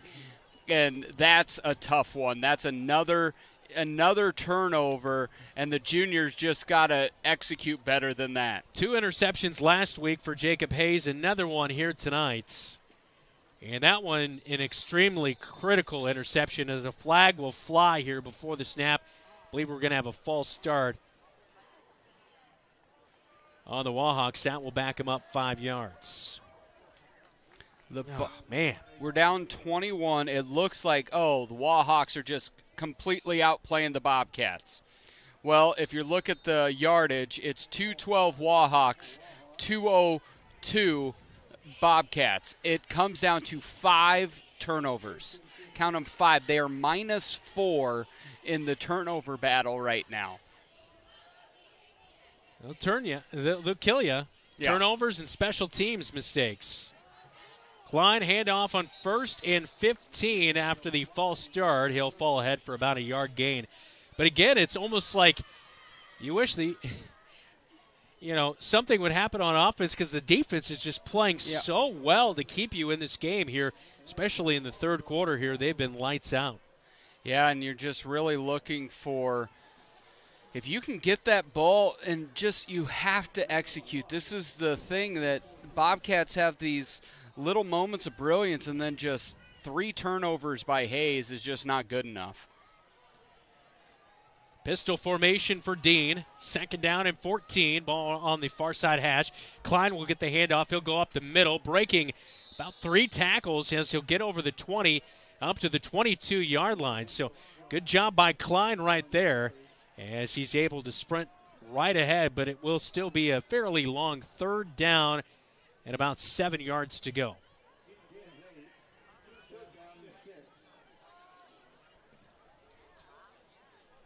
Approaching the final seconds here in the third quarter. Pistol formation. Dean will go to the air. He's got pressure. Niehaus all over him. Misses on the sack. Dean's going to scramble out, and he's going to get back to the line of scrimmage as J.J. Schoenfelder able to help get in there and make the tackle. There's a Bobcat down back at the 25-yard line. That will stop the clock right there with 20 seconds to go in the third quarter. But what a heck of a play. Niehaus came off the edge and almost came up with a big sack. And then it looks like right there, it's J.J. Schoenfelder hit somebody, and maybe that's who it was. I didn't get a read on who that was, but nevertheless, we have an injury timeout on the field. We'll take it with him. 20 seconds to go, third quarter on KFJB-TV. Dairy Queen has so many fantastic treats and delicious food, it's hard to know what to order first. So we're asking Marshalltown Mikey to help us decide. From burgers, baskets, and sides to blizzards, cakes, and more. Both Marshalltown locations are serving up everything you love. Right now, try our chicken strip basket, available in a variety of flavors, and the blizzard of the month is our new caramel Java chip. I'm gonna need more time. Get Dairy Queen delivered, or at both Marshalltown locations.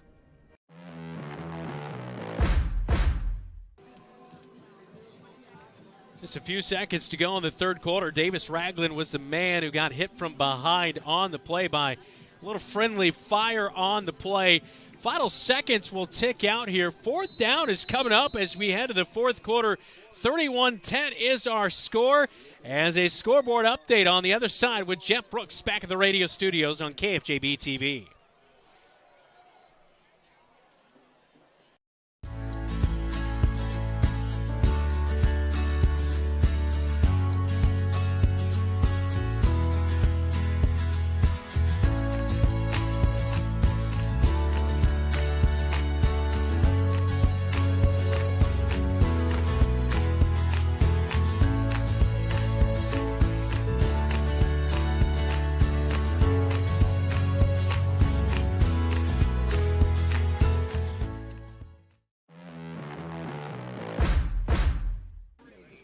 Jeff Brooks here from the KFJB studios with the Central State Bank scoreboard update.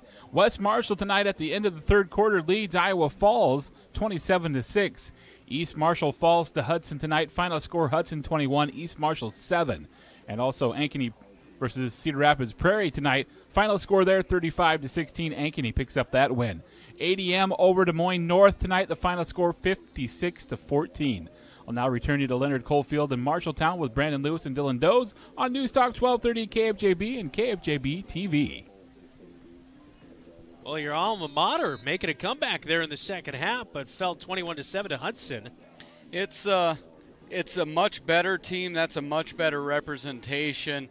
Got a couple games coming up. Grand Strong, baby, where the beautiful people reside. A couple games, winnable games to finish out the season, hoping for a above 500 record for the Mustangs. Begin the fourth quarter, a punt, fourth down.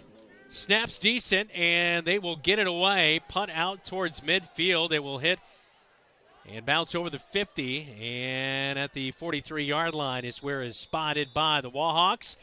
As Kyle Smith not able to return that one right there. So 11:49, fourth quarter. Bobcats trailing 31-10. It looked like it was going to be 31-7, but Jacob Hayes just passed one right to the Wahawks as he had Yohan Gomez wide open for potentially a touchdown. So Bobcats going to have to figure something out offensively. It's been a real big struggle all season long. This is an offense that's only scored about 15 points per game, and here tonight they've only scored 7. Well, I guess you could 10, but even the with defense kind of helped him out on the field goal attempt earlier tonight. Even without all the nonsense, there was a couple missed touchdown passes that would have this 21-31, even having all the turnovers. We just cannot get out of our own way. Jacob Hayes will pitch to Smitherman and reverse to Kyle Smith. He's looking to pass, but nobody is open. And he'll just dump it near the near sideline, and it just barely got back to the line of scrimmage. There was a man in the area, so it's going to be just incomplete. And second down and 10. Bobcats nearly didn't get that one back to the line of scrimmage. That would have been a penalty, but do get it away. You look at the flip and then the reverse. There is nobody down the field more than 2 yards. Yeah, I don't know what that play is if you don't have any receivers going past that, it doesn't make any sense to me. Hand off to England, left side of the offensive line. He is going to be lit up, and the ball did come out. And we'll see if Bobcats were able to recover it there. England took a really hard hit. He got stood up, and then somebody came in and finished him off. The ball comes out. And it is going to be Wahawk football. That will be the fifth turnover, fifth fumble of the night, sixth turnover of the night. Oh, my goodness. He was getting tackled from behind, so he was real tall in the torso and got lit up. Yeah, you feel for a guy on that. That was a tough play right there. I've never seen a game with perfect weather conditions with one team have 5 fumbles. And a couple fumbles on the other side of things as well, too. There's been 7 times the ball's gone on the ground. Dean is going to go back to pass on 1st down and 10 after taking over after the turnover. Sam Griesel will bring him down just shy of the 40-yard line. So at the 41, he's going to be tackled to bring up a short 2nd down. And Sam Griesel slow getting up on the play here in week number 6. Bobcats 0-5 heading into tonight, but giving a really strong performance on the defensive side against a team that has a really strong offensive line. It's been impressive to see the pressure, the containment that the linebackers specifically have been able to have out there. Yeah. Which I'm sure that results in the defensive line doing a good job out there as well. The reversion back to the 3-4 where the linebackers are all just flying around has been really good for the Bobcats. Frazier gets a handoff on 2nd down and short, and he's going to be near 1st down yardage as he'll be brought down by Davis Ragland. And it will be a yard short of the 1st down, so 3rd and 1 coming up for the Wahawks. Bobcats have been strong in this situation early. Frazier stays out there. He's been the more effective, elusive back of the two. He's had a good night once he stopped fumbling. Frazier, the running back in the pistol. Dean will call for it. He'll hand off to Frazier. No, pulls it out of his belly and passes into the flat. It's going to be caught up at the 35 and finally down to the 25-yard line. Bryce Westemeyer. That will be a reception and a 1st down as he came in. 2 touchdown receptions on the season and 8 receptions overall as Westemeyer just gets that one in the flat. Quick pass by Dean, and he does the rest to get down to nearly, right at the 25 is where it's spotted. 1st down and 10 on the far side hash. Perfect play call in that scenario. Just a great job by the offensive staff. 1st and 10, Frazier goes straight ahead with the handoff, and Lincoln Barker's in there to help make the stop for the Bobcats, as well as Owen Eaton. It's a 1-yard pickup by Frazier, 2nd and 9. Again, the Bobcats effectively tackling. Really tonight, it's such a bummer is because so many aspects of what the Bobcats have done tonight is as good as they've done all year long. Has been some of the most effective things that they've done. But there's just a couple glaring things that have been by far the worst it's been all year. 2nd and 9. Frazier will get the handoff again, dance it around to the backfield. Finally goes ahead off of the left guard. And he'll pick up, looks like about 2 more yards. So 3rd down and 7 coming up for the Wahawk offense. And we're approaching the 9-minute mark with the Bobcats trailing 31-10. Bobcats have not given up a single point here in the second half. And not giving up much offensively either. It's just been, and a lot of it came with they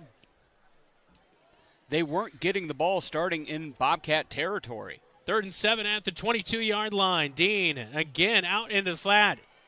And it looks like Westemeyer again with the catch. And he'll be pushed out of bounds. It's a 1st down as he's inside the 15, pushed out at the 14. Westemeyer's 2nd catch of the drive, and it's another one that moves the sticks. And they are running pretty heavy to Pramana's side, and McMurrin did a great job of blocking Anga out there in open space. And it's interesting to me, they are so right side of the line heavy in their play calls. When you look at all the stuff that they have, all the size, girth, strength, speed, and skill they have on the left side, they run right side 80% of the time. Dean is 10 of 15 through the air tonight for 125 yards passing as Frazier gets the handoff on 1st and 10, and he'll only pick up a couple of yards. Good job in pursuit by the Bobcats in the middle there. And so it seems like, especially on this drive, it's 1-2 yard gain, and then they go to the air, pick up the first down. Yep. Bobcats in that third down roll, that's where you have to be so good. That's the difference between a defense that, allows 30 points per game versus a defense that's only allowing maybe, 14 to 21 points per game. Pistol formation again. Frazier's still in there at running back. 3 wide receivers for Dean. Handoff, stretch run to the far side of the field. Frazier getting around a few Bobcats as he got outside the numbers, and he's going to have a first down to about the 3-yard line. First down carry of 6 yards right there to move the sticks. Again, it'll be 1st and goal. Yeah, this is a difficult one when you start to put your arms around all the things that haven't quite gone the Bobcat way, the way that they've shot themselves in the foot. This drive started, it was the 5th drive for the Wahawks. It started in Bobcat territory. They've scored all but one of their scores when they start the drive in opponent's territory as Hinkle goes offsides. That will cost the Bobcats half the distance to the goal, so it'll be about 1.5 yard line. I think that's about the only thing you can say about the defense. They've jumped offside a couple times now tonight. Yep. I've thought the linebackers have been dynamic. I think the 3 down linemen, being able to rotate them in and out, being a little bit deeper in that linebacking core. Well, it's also allowed the offensive line to have a breather because a lot of those guys are going both ways. And one thing we didn't mention, I was just looking down there, Nathan Sinclair is not playing tonight. He's in street clothes. Yeah, big old number 75. You never miss him. Bobcats pursue well on 1st and goal from the 1.5. And on the bottom of the pile, getting out there, Zach Wilder, as Davis Ragland was also in there to help prevent a gain on 1st and goal. It's 2nd and goal from the 1.5. Pistol formation for Frazier. Dean sprints ahead. He'll QB sneak it on 2nd and goal, and he'll push in for a touchdown. Dean, the rushing touchdown was 6:16, 4th quarter. That will extend the Wahawk lead even more, Dylan. And Dean, he doesn't run a lot, but he can be effective at times. It's always easy to be effective when you ride the backside of a really good offensive line, and you'll see it right there, runs up to it. He's like, all right, St. Jean, I'm going to be on your left side, be right behind the center. Matt Thomas will be good. We'll get 6. And it looks like somebody moved a little bit too early on the left side of the offensive line on the extra point.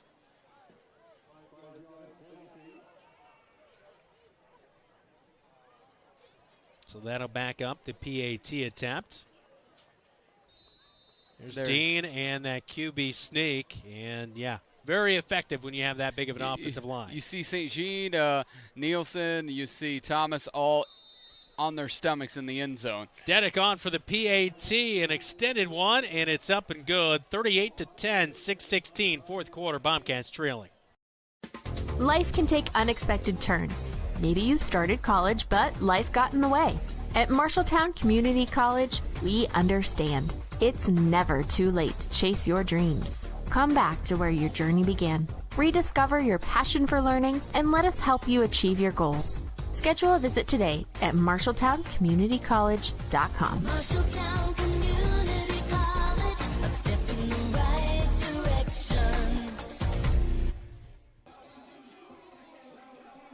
Well, there you get a look at one of the players out tonight for the Marshalltown Bobcats, Nathan Sinclair, the sophomore. Doesn't have hardly any stats on the season, but that is a guy who draws some double teams and really opens things up for the Bobcat linebackers. But we go up and down this roster, and you can point out sophomore after sophomore after sophomore making impacts, which leaves you very hopeful for the future. But this year has definitely been a struggle for the 0-5 Bobcats. Trailing now 38-10, 6:16, 4th quarter, as a kickoff all presented by the Poly Real Estate Team, Century 21. Yeah, Bobcats just have not ended up making winning plays when it was time to win.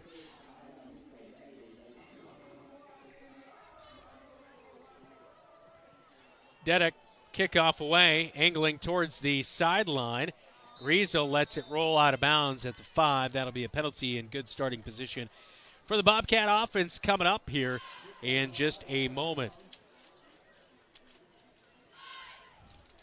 Nothing like a good close-up of the official. That guy's working hard. That's folks. right. He's ready to be a star. 5 minutes of fame. That's or right. 15 seconds of fame. 5 minutes as well. He's thrown the flag quite a few times here tonight on some false starts or jumping offside. And they've, that's you're now seeing Jamison Niehaus getting some snaps, and I was wondering if that was going to happen. Yeah, 28-point lead right now, putting in the backup quarterback for the Marshalltown Bobcats. As Jamison Niehaus came into the year with a little bit of a competition with Jacob Hayes, but he won that in camp. And this will be the first time we'll see Jamison Niehaus at quarterback for the Bobcats this season. He'll bark out the signals, and he'll keep it himself and scramble ahead. I think he struggled with the snap and getting that right there. I thought he fumbled.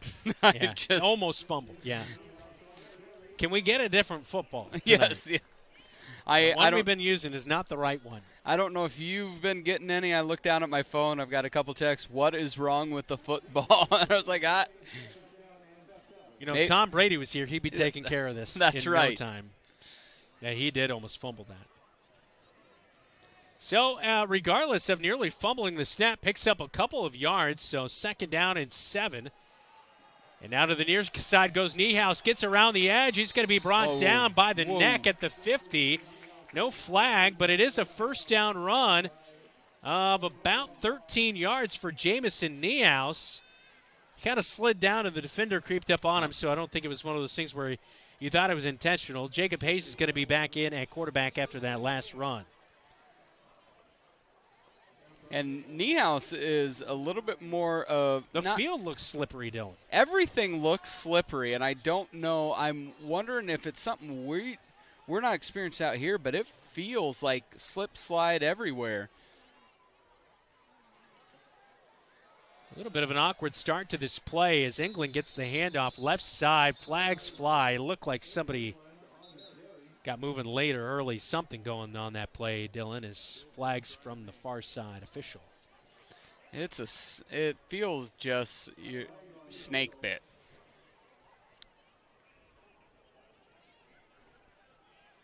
Just lined up.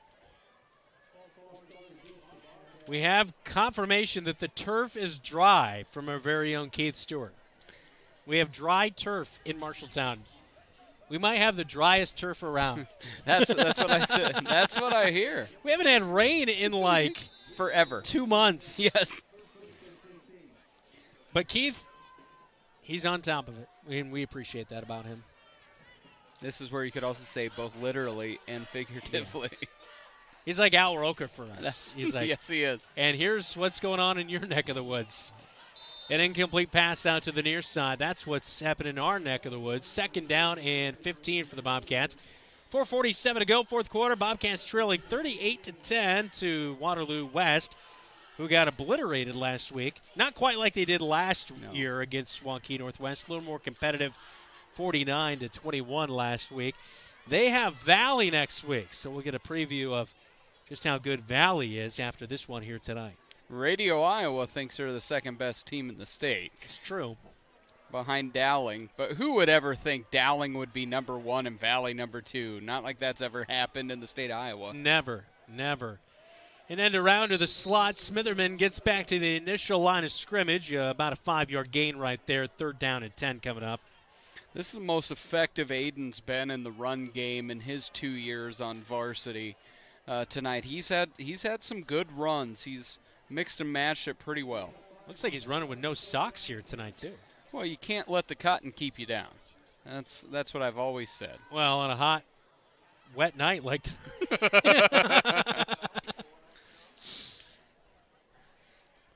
the driest turf around. 3rd and 10. Hayes at quarterback as he's going to take it out of the gut of his running back, and he's going to pick up a 1st down He gets over the 40, speeding ahead around the edge.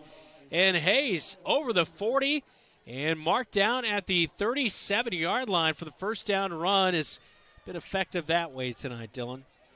Yeah, he just kind of found a seam. What I've liked is he's opened it up quickly on some of his runs. He now has 32 yards on 12 carries. He's been pretty effective in the second half with his feet, not so much with his arm. England is the running back, and they'll hand it off to him. No, they fake it, pitch out to the far side. Totally botched by the Bobcats. Smitherman picks it up back at midfield. He's going to come all the way to the near side and be pushed back, and that's going to be a loss of at least 7 yards for the Bobcats. Back to the 45-yard line. Hayes way off on the pitch to Smitherman, and it cost the Bobcats big yards just as it looked like they were moving in the right direction. This one a big loss. And there is a block coming up. It's a good pitch. That's a good pitch. I thought it looked like it was a little behind him. Maybe it was just it was right in front of him. And here you'll see Max Reed it's Hancock saw 99 and kind of stutter stepped in front of him and went for the smaller guy. Felt a little business decision-y. 3:17, fourth quarter, Cats down big at 38-10 on KFJB-TV. McGregor's Furniture and Mattress is your local furniture store in Marshalltown, and they are proud to support Marshalltown Bobcat Athletics. If you want to kick off football season in a new recliner, pass the bread at a beautiful new dining set, or lay up on a luxurious sectional sofa, McGregor's is the right play. Score the mattress of your dreams with an assist from their friendly and knowledgeable staff. You'll be the household MVP when you bring home the winning selections at McGregor's Furniture and Mattress, downtown Marshalltown. Open 7 days a week.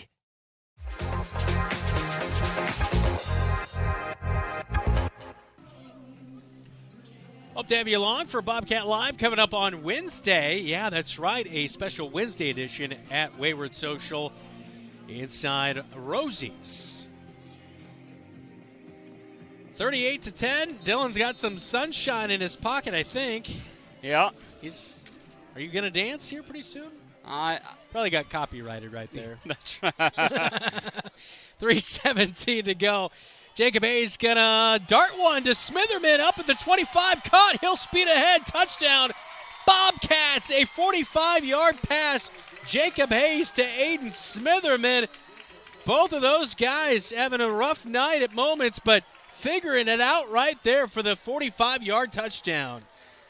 It was a good throw. Got in it, saw the seam, put it right where it needed to be, underneath the backer, over top of the other backer for 6. Smitherman's had 2 big touchdown catches in the last couple weeks. This one comes at 3:08 in the fourth quarter, 38-16, pending PAT. Lamar Johnson scrambling onto the field late. Will be on the left side of the line to block here. Monghay on for the PAT. Low snap. Gorsuch puts it down. It's good. Just inside the left upright, but flags fly on the PAT attempt, and not quite sure. Came in from the far side. Official false start on the Bobcats, and the PAT have to do it all over again, Dylan. Yeah, that hat, it's pretty cockeyed right now. He seems like he's had a long night out there. That hat is a little tilted.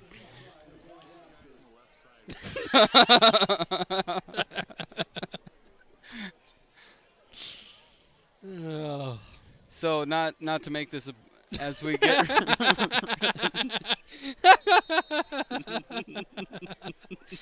It's a great observation, Dylan. It was. You got to lean with it. PAT up and hits the crossbar and sneaks in from Monghay. Luck would have it. It looks like it belonged on our childhood playground, and you just slide down it. It was at about a 45-degree angle. All about the angles, Dylan. 38-17, 3:08, fourth quarter on KFJB-TV.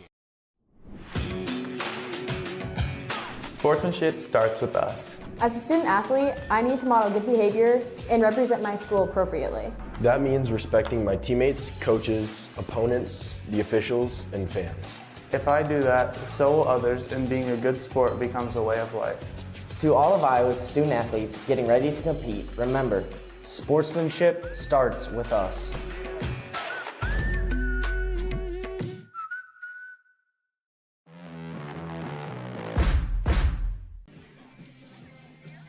38-17 after the touchdown, a 45-yard strike from Jacob Hayes to Aiden Smitherman. So the Bobcats back on the board, but a little shoulda, woulda, coulda, and I feel like I've said that about 6 weeks now. Yeah, this feels to be the worst, though. Outside of the Mason City one, this feels to be the worst because so many turnovers. And if we don't turn over the football, guess what? We have effective drives. Yeah. Had the chances, that's for sure. Kickoff tonight, all presented by Century 21. Marshalltown's #1 home team, the PolyRealEstateTeam.com. Monghay out for the onside kick, it looks to be. Bobcats getting lined up right. Lamar Johnson scrambling all around. He just ran about 20 yards trying to figure out exactly where he was on, and so special teams hand unit is out there. He'll run off the field. Monghay gets the signal as the officials look like they're ready to go. I think everybody's got their hat on straight now.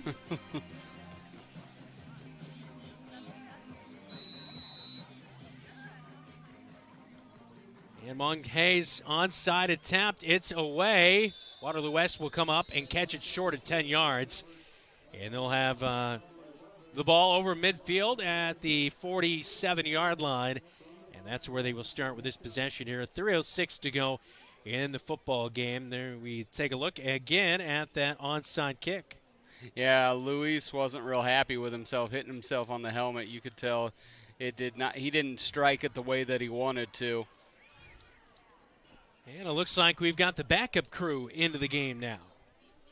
As Brett McGovern, the backup quarterback, now into the game, as well as Terrell Hoskins, I believe, the backup back. No, that's Pham. It's going to be Jaden Pham, the other backup running back. He'll go off of left side, and that will be a loss of 2 yards. As the Bobcats pursue right there. Be sure to hit the like button and support our broadcast here tonight. Appreciate all the random comments tonight on our YouTube stream. There's been some good ones, Dylan. You have to go back and read that. A lot of grandmas in Waterloo. I know, but go Bobcats. Go Bobcats, though. 2.5 minutes to go here. A few reserves into the game for the Bobcats as well. McGovern will call for the snap handoff. Pham is going to be leveled in the backfield as Yohan Gomez comes up with a tackle back at the 44-yard line. 3rd down and very long for the Bobcats. A few other reserves going to be put into the game. For the Wahawks. What's that? 3rd and long for the Wahawks. 3rd and long for the Wahawks. Forced by the Bobcats. There we go. There we go. We do have our full complement of timeouts. If you want. Just under 2 minutes to go here tonight in Marshalltown. And Leonard Coalfield. McGovern, the quarterback, backup quarterback. Now Terrell Hoskins looks like he's in at running back, and he will get the handoff, and he'll be met in the backfield. Bobcats doing a nice job to get in there. Ragland and a few other guys making the tackle, and also in there to help make the stop. Holden Rice was in there, number 60. Yeah, I was just, yep. Sophomore out there. And Innocent.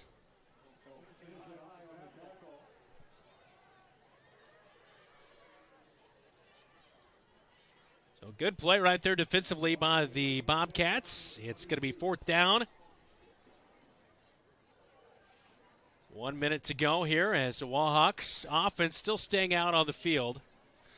I'm going to take a stab at 44's name. Innocent Nshangalungu. I think I'm right. It's a good job by you. The sophomore with the play. And a timeout's going to be called on the field with 54 seconds to go in this one. So Bobcats, knowing that time and luck probably not on their side, letting this one go down. But we'll have a few seconds to work with when they field the punt after this next coming play as it's 4th down and 21. Just looking at this, they have the 5 fumbles, the 2 interceptions. Oh, my goodness, so many turnovers, right? But when you look at underneath, like, the yardage and stuff, the Wahawks have 255 yards of total offense. The Bobcats have 277. Yeah. They've been they've ran the ball for 106. They've had 200 total yards in the second half and just cannot get out of their own way.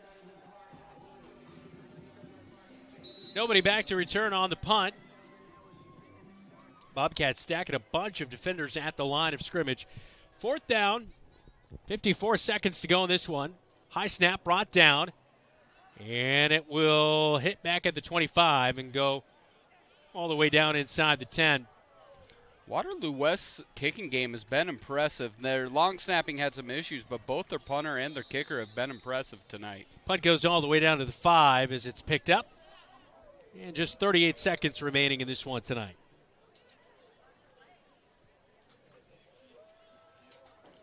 Bobcats going to go on the road next week to a down Ames team, but that still doesn't mean anything in a rivalry game. Still be a tough test. But it looks like one that will be hopefully a tight contest next week, and hopefully the Bobcats can find their first win of the season. Hopefully the Bobcats can play a lot like they have tonight without all of the turnovers. It really has come down to they have more turnovers than scores, which is not helpful.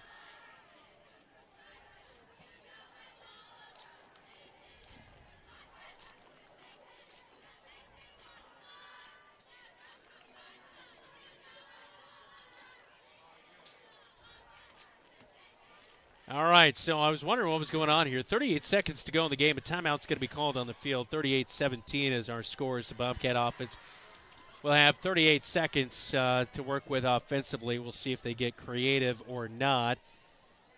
A few reserves in there for the Bobcats. Still a few starters sprinkled in. And is Jamison Niehaus in there at quarterback? Nope, looks like Jacob Hayes is still in at QB. Yep. Looks like Gaston Ferris is in at running back for the Bobcats. Sophomore 5'5" running back. Let's see it. Is the Gast on? I hope so. For 96 yards, baby.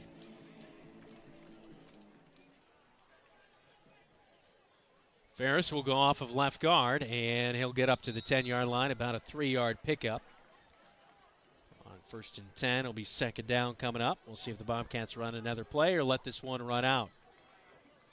Looks like we need another Gaston Ferris handoff. I want one. I don't think we're going to get one. We are not the play callers. Maybe. They're getting under center. All right. 5 seconds to go in this one, and the Bobcats will run one more final play. Jacob Hayes pitches it away. Waterloo West will pick it up and run it in for a last-second touchdown, as that one's going to be recovered by Desden McMurrin. How fitting, Dylan. He had the kickoff return for a touchdown to begin the game, and he puts the nightcap on it with a fumble recovery for a touchdown. Wow.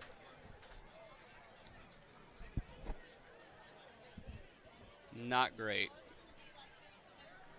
It just, Gaston Ferris didn't go where he was supposed to. And then you see Jacob just trying to turn around, see who's where, and then fumbles it, and McMurrin sprints into the end zone yet again. What a frustrating night. Well, teams will meet at midfield. The PAT will not be kicked. The bookies in Las Vegas will not like that, but I will say if the bookies are worried about some Central Iowa football, may not be the best thing to do. Coming up, it is the locker room report as the Bobcats suffer a 44-17 loss on homecoming at the hands of the Waterloo West Wahawks. Wahawks now 5-1. Bobcats are 0-6. This is Bobcat football. You're watching KFJB-TV. Wayward Social is the place for fun. With 20 lanes of bowling, leagues for all levels, great food and drink options, an awesome arcade, there is a ton of fun to be had at Wayward Social. And that's just on the inside. Step outside and enjoy patio life at Gutter Point with drinks, shuffleboard, live music, and fun atmosphere. Follow Wayward Social on Facebook for updates on specials and live music. It is all on South 6th Street in Marshalltown. Visit wayward-social.com to plan your next visit to the place for fun. At Sports Plus Sports Medicine and Physical Therapy Center, we customize each patient's treatment plan to their individual needs. What does that mean? It means that not every back or knee problem is treated the same, and that your program will be unique and designed especially for your needs or problem. This improves how quickly you will return to work or sports. The Sports Plus staff is encouraging and takes pride in your successful recovery. This is just one more reason why champions choose Sports Plus Physical Therapy as their favorite place to rehabilitate and train.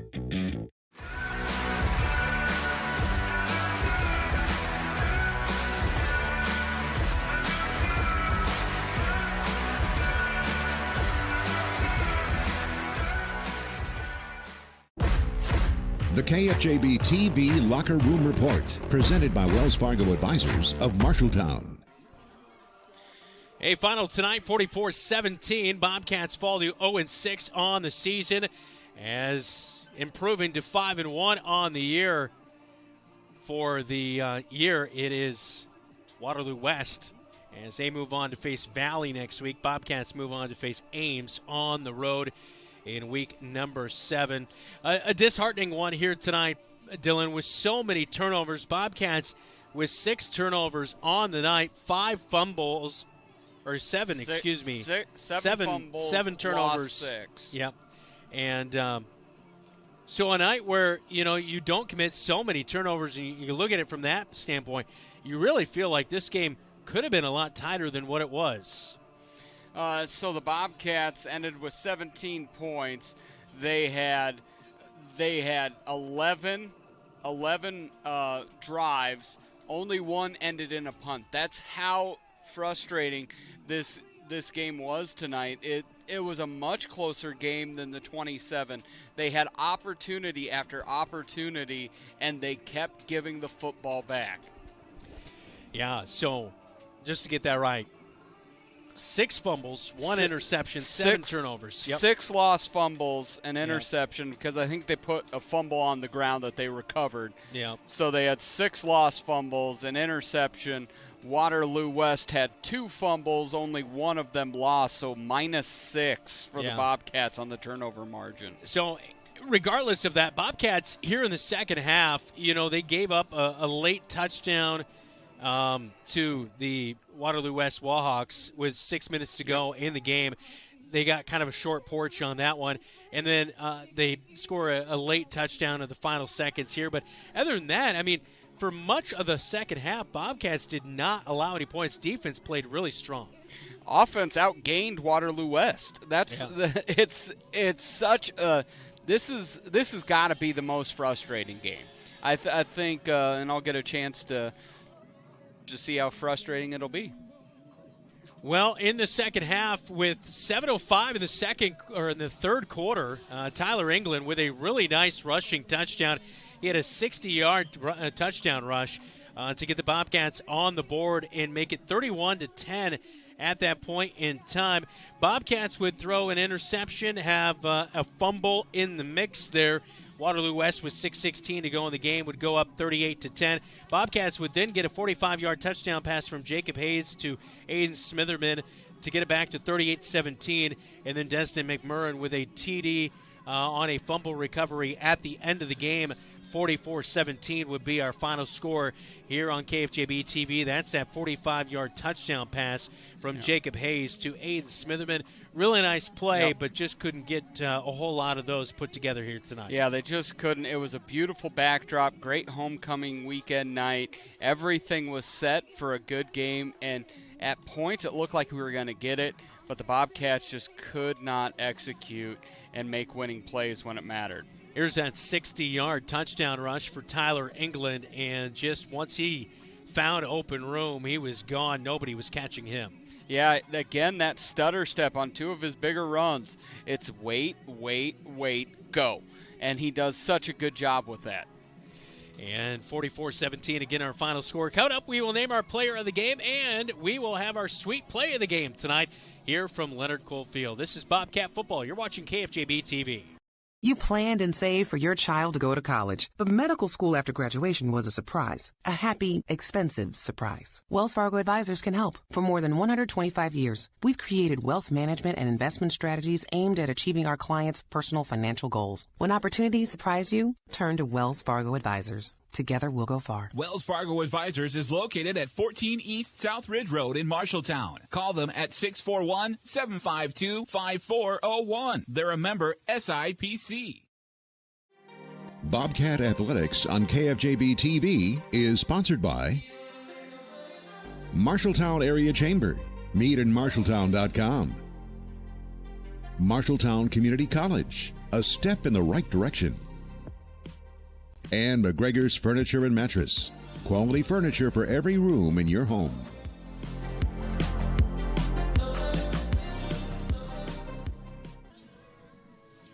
Welcome back into the locker room, all presented by Wells Fargo Advisors in Marshalltown.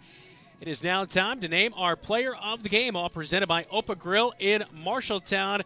Of course, Opa Grill in Marshalltown, Greek and traditional favorites. All you have to say is... Opa. I said that at 1:15 today. We all went. Kids got out early, so we all went and had lunch at Opa today. What'd you have? I had a gyro. Mm-hmm. It was delicious. What did everybody else have? My wife had the Greek salad. Ian had the gyro. Then my nephew Trace and my youngest got double cheeseburgers because that's what you get when you go to a Greek place. But just shows all the options they have. They have good Alfredo there.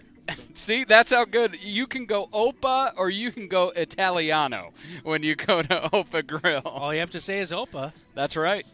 All right, time to name our player of the game tonight, as it will be Jamison Niehaus, number 15. He was flying all around, all over the place. Ton of tackles he was involved with.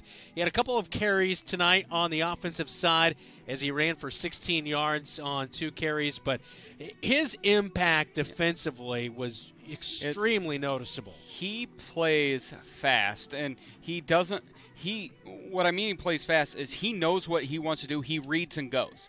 You saw the quick on that 3rd and 1 or 4th and 1, where it's a 5 wide, nobody in the backfield, swing it to the slot. They ran it in the first half, picked up the first down. Second half, they had the same set.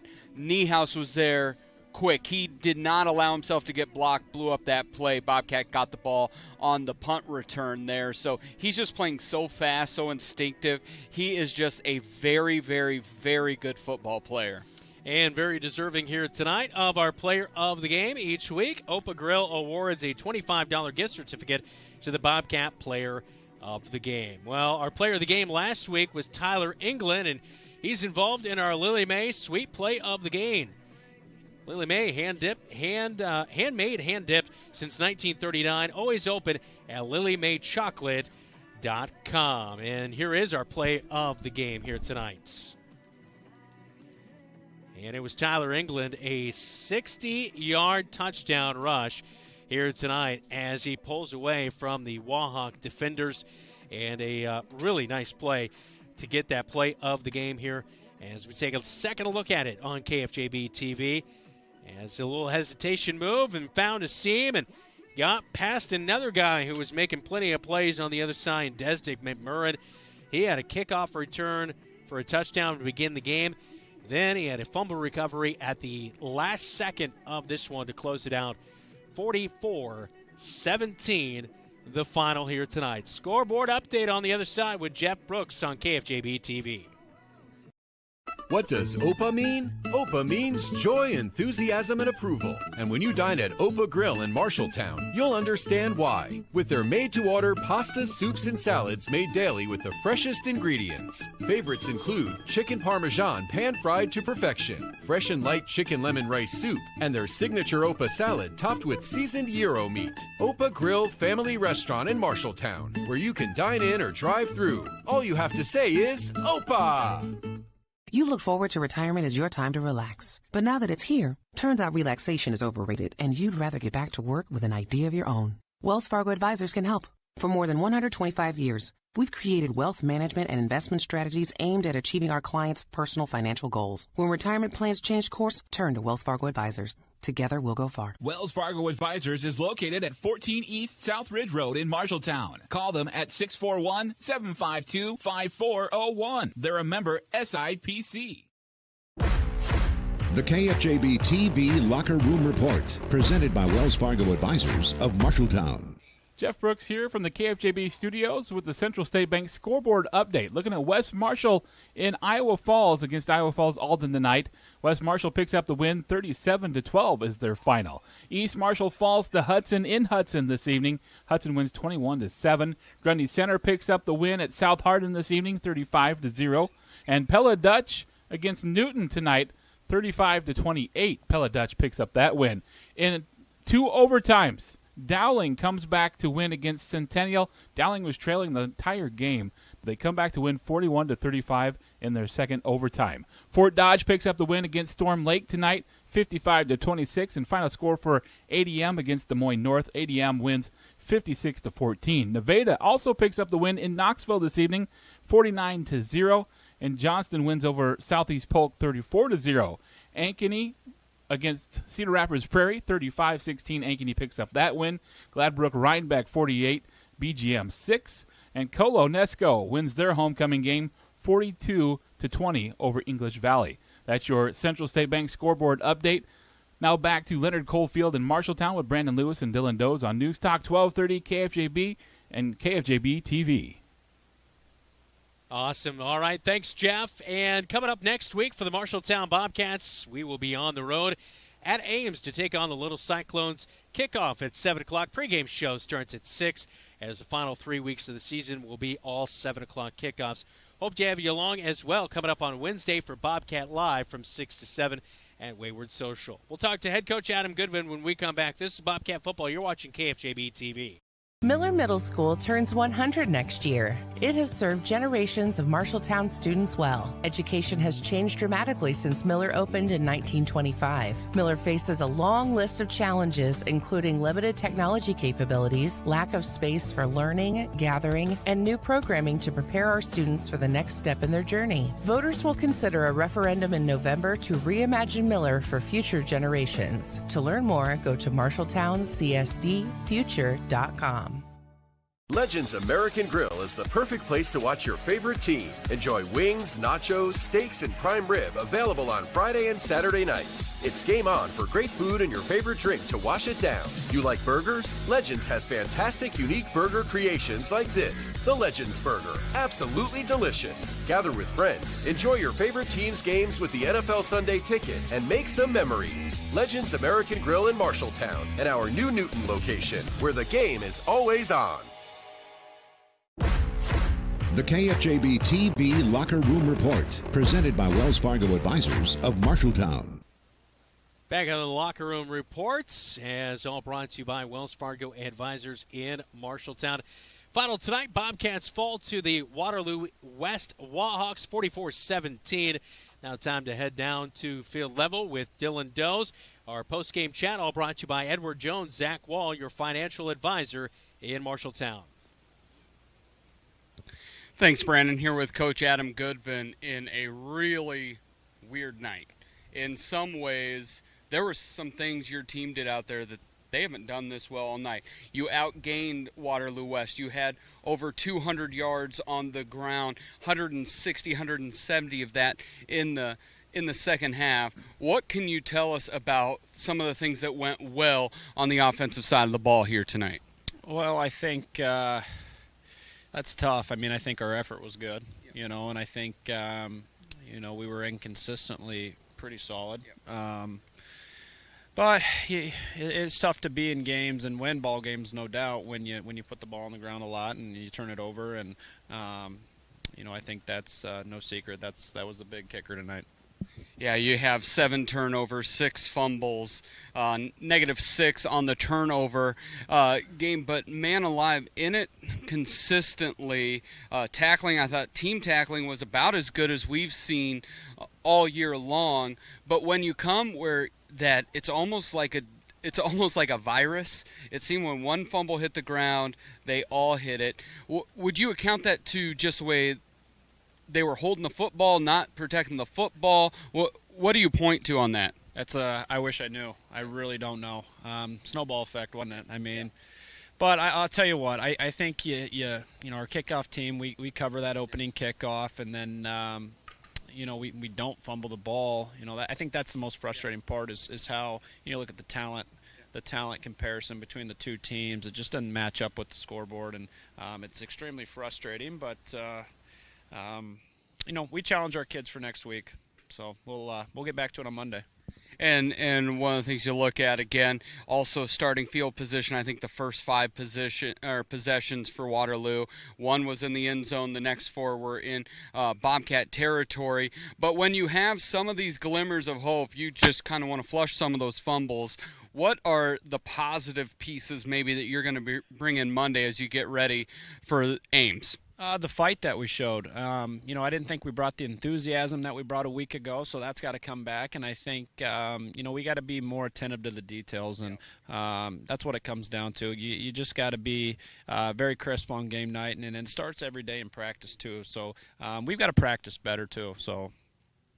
And that heard it there from Coach Goodvin. We've got Ames next week, but it's back to you, Brandon. All right, thanks, Dylan. That is our post-game chat with Coach, all brought to you by Edward Jones. Zach Wall, your financial advisor in Marshalltown. This is Bobcat Athletics on KFJB-TV.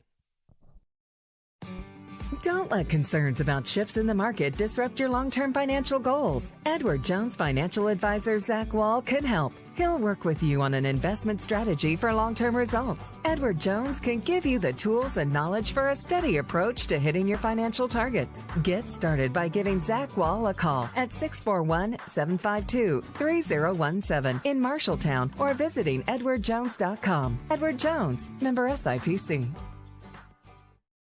When heading to the stadium, don't forget to scoot through the Scooters Coffee drive-thru on the way to the game. With a variety of drinks to choose from, you can give your school spirit a quick boost before cheering on the Marshalltown Bobcats. Try one of the fall features like the caramel apple smoothie, a pumpkin spice latte, or maple bourbon cream cold brew to get you through the game. Scooters Coffee, amazing people, amazing drinks, amazingly fast. South Center Street in Marshalltown, proud to support Marshalltown Bobcat football. The KFJB-TV Locker Room Report, presented by Wells Fargo Advisors of Marshalltown. Back in on the Wells Fargo Advisors Locker Room Report here tonight from Leonard Field. Once again, a Week 6 final, 44-17, week number 7 coming up as the Bobcats will travel to take on the Ames Little Cyclones. Kickoff is at 7 o'clock as pregame coverage will begin at 6. Hope to have you along for that. Thanks so much to our KFJB-TV crew tonight. David Braga on stats. Jeff Brooks, our producer, back at the KFJB studios. Keith Stewart, Joe Cornwell on the camera crew tonight. Zach Tomish, our producer. For Dylan Doze, I'm Brandon Lewis. Have a great rest of your Friday night. Again, the Bobcats fall on homecoming 44-17. You've been watching Bobcat football right here on KFJB-TV.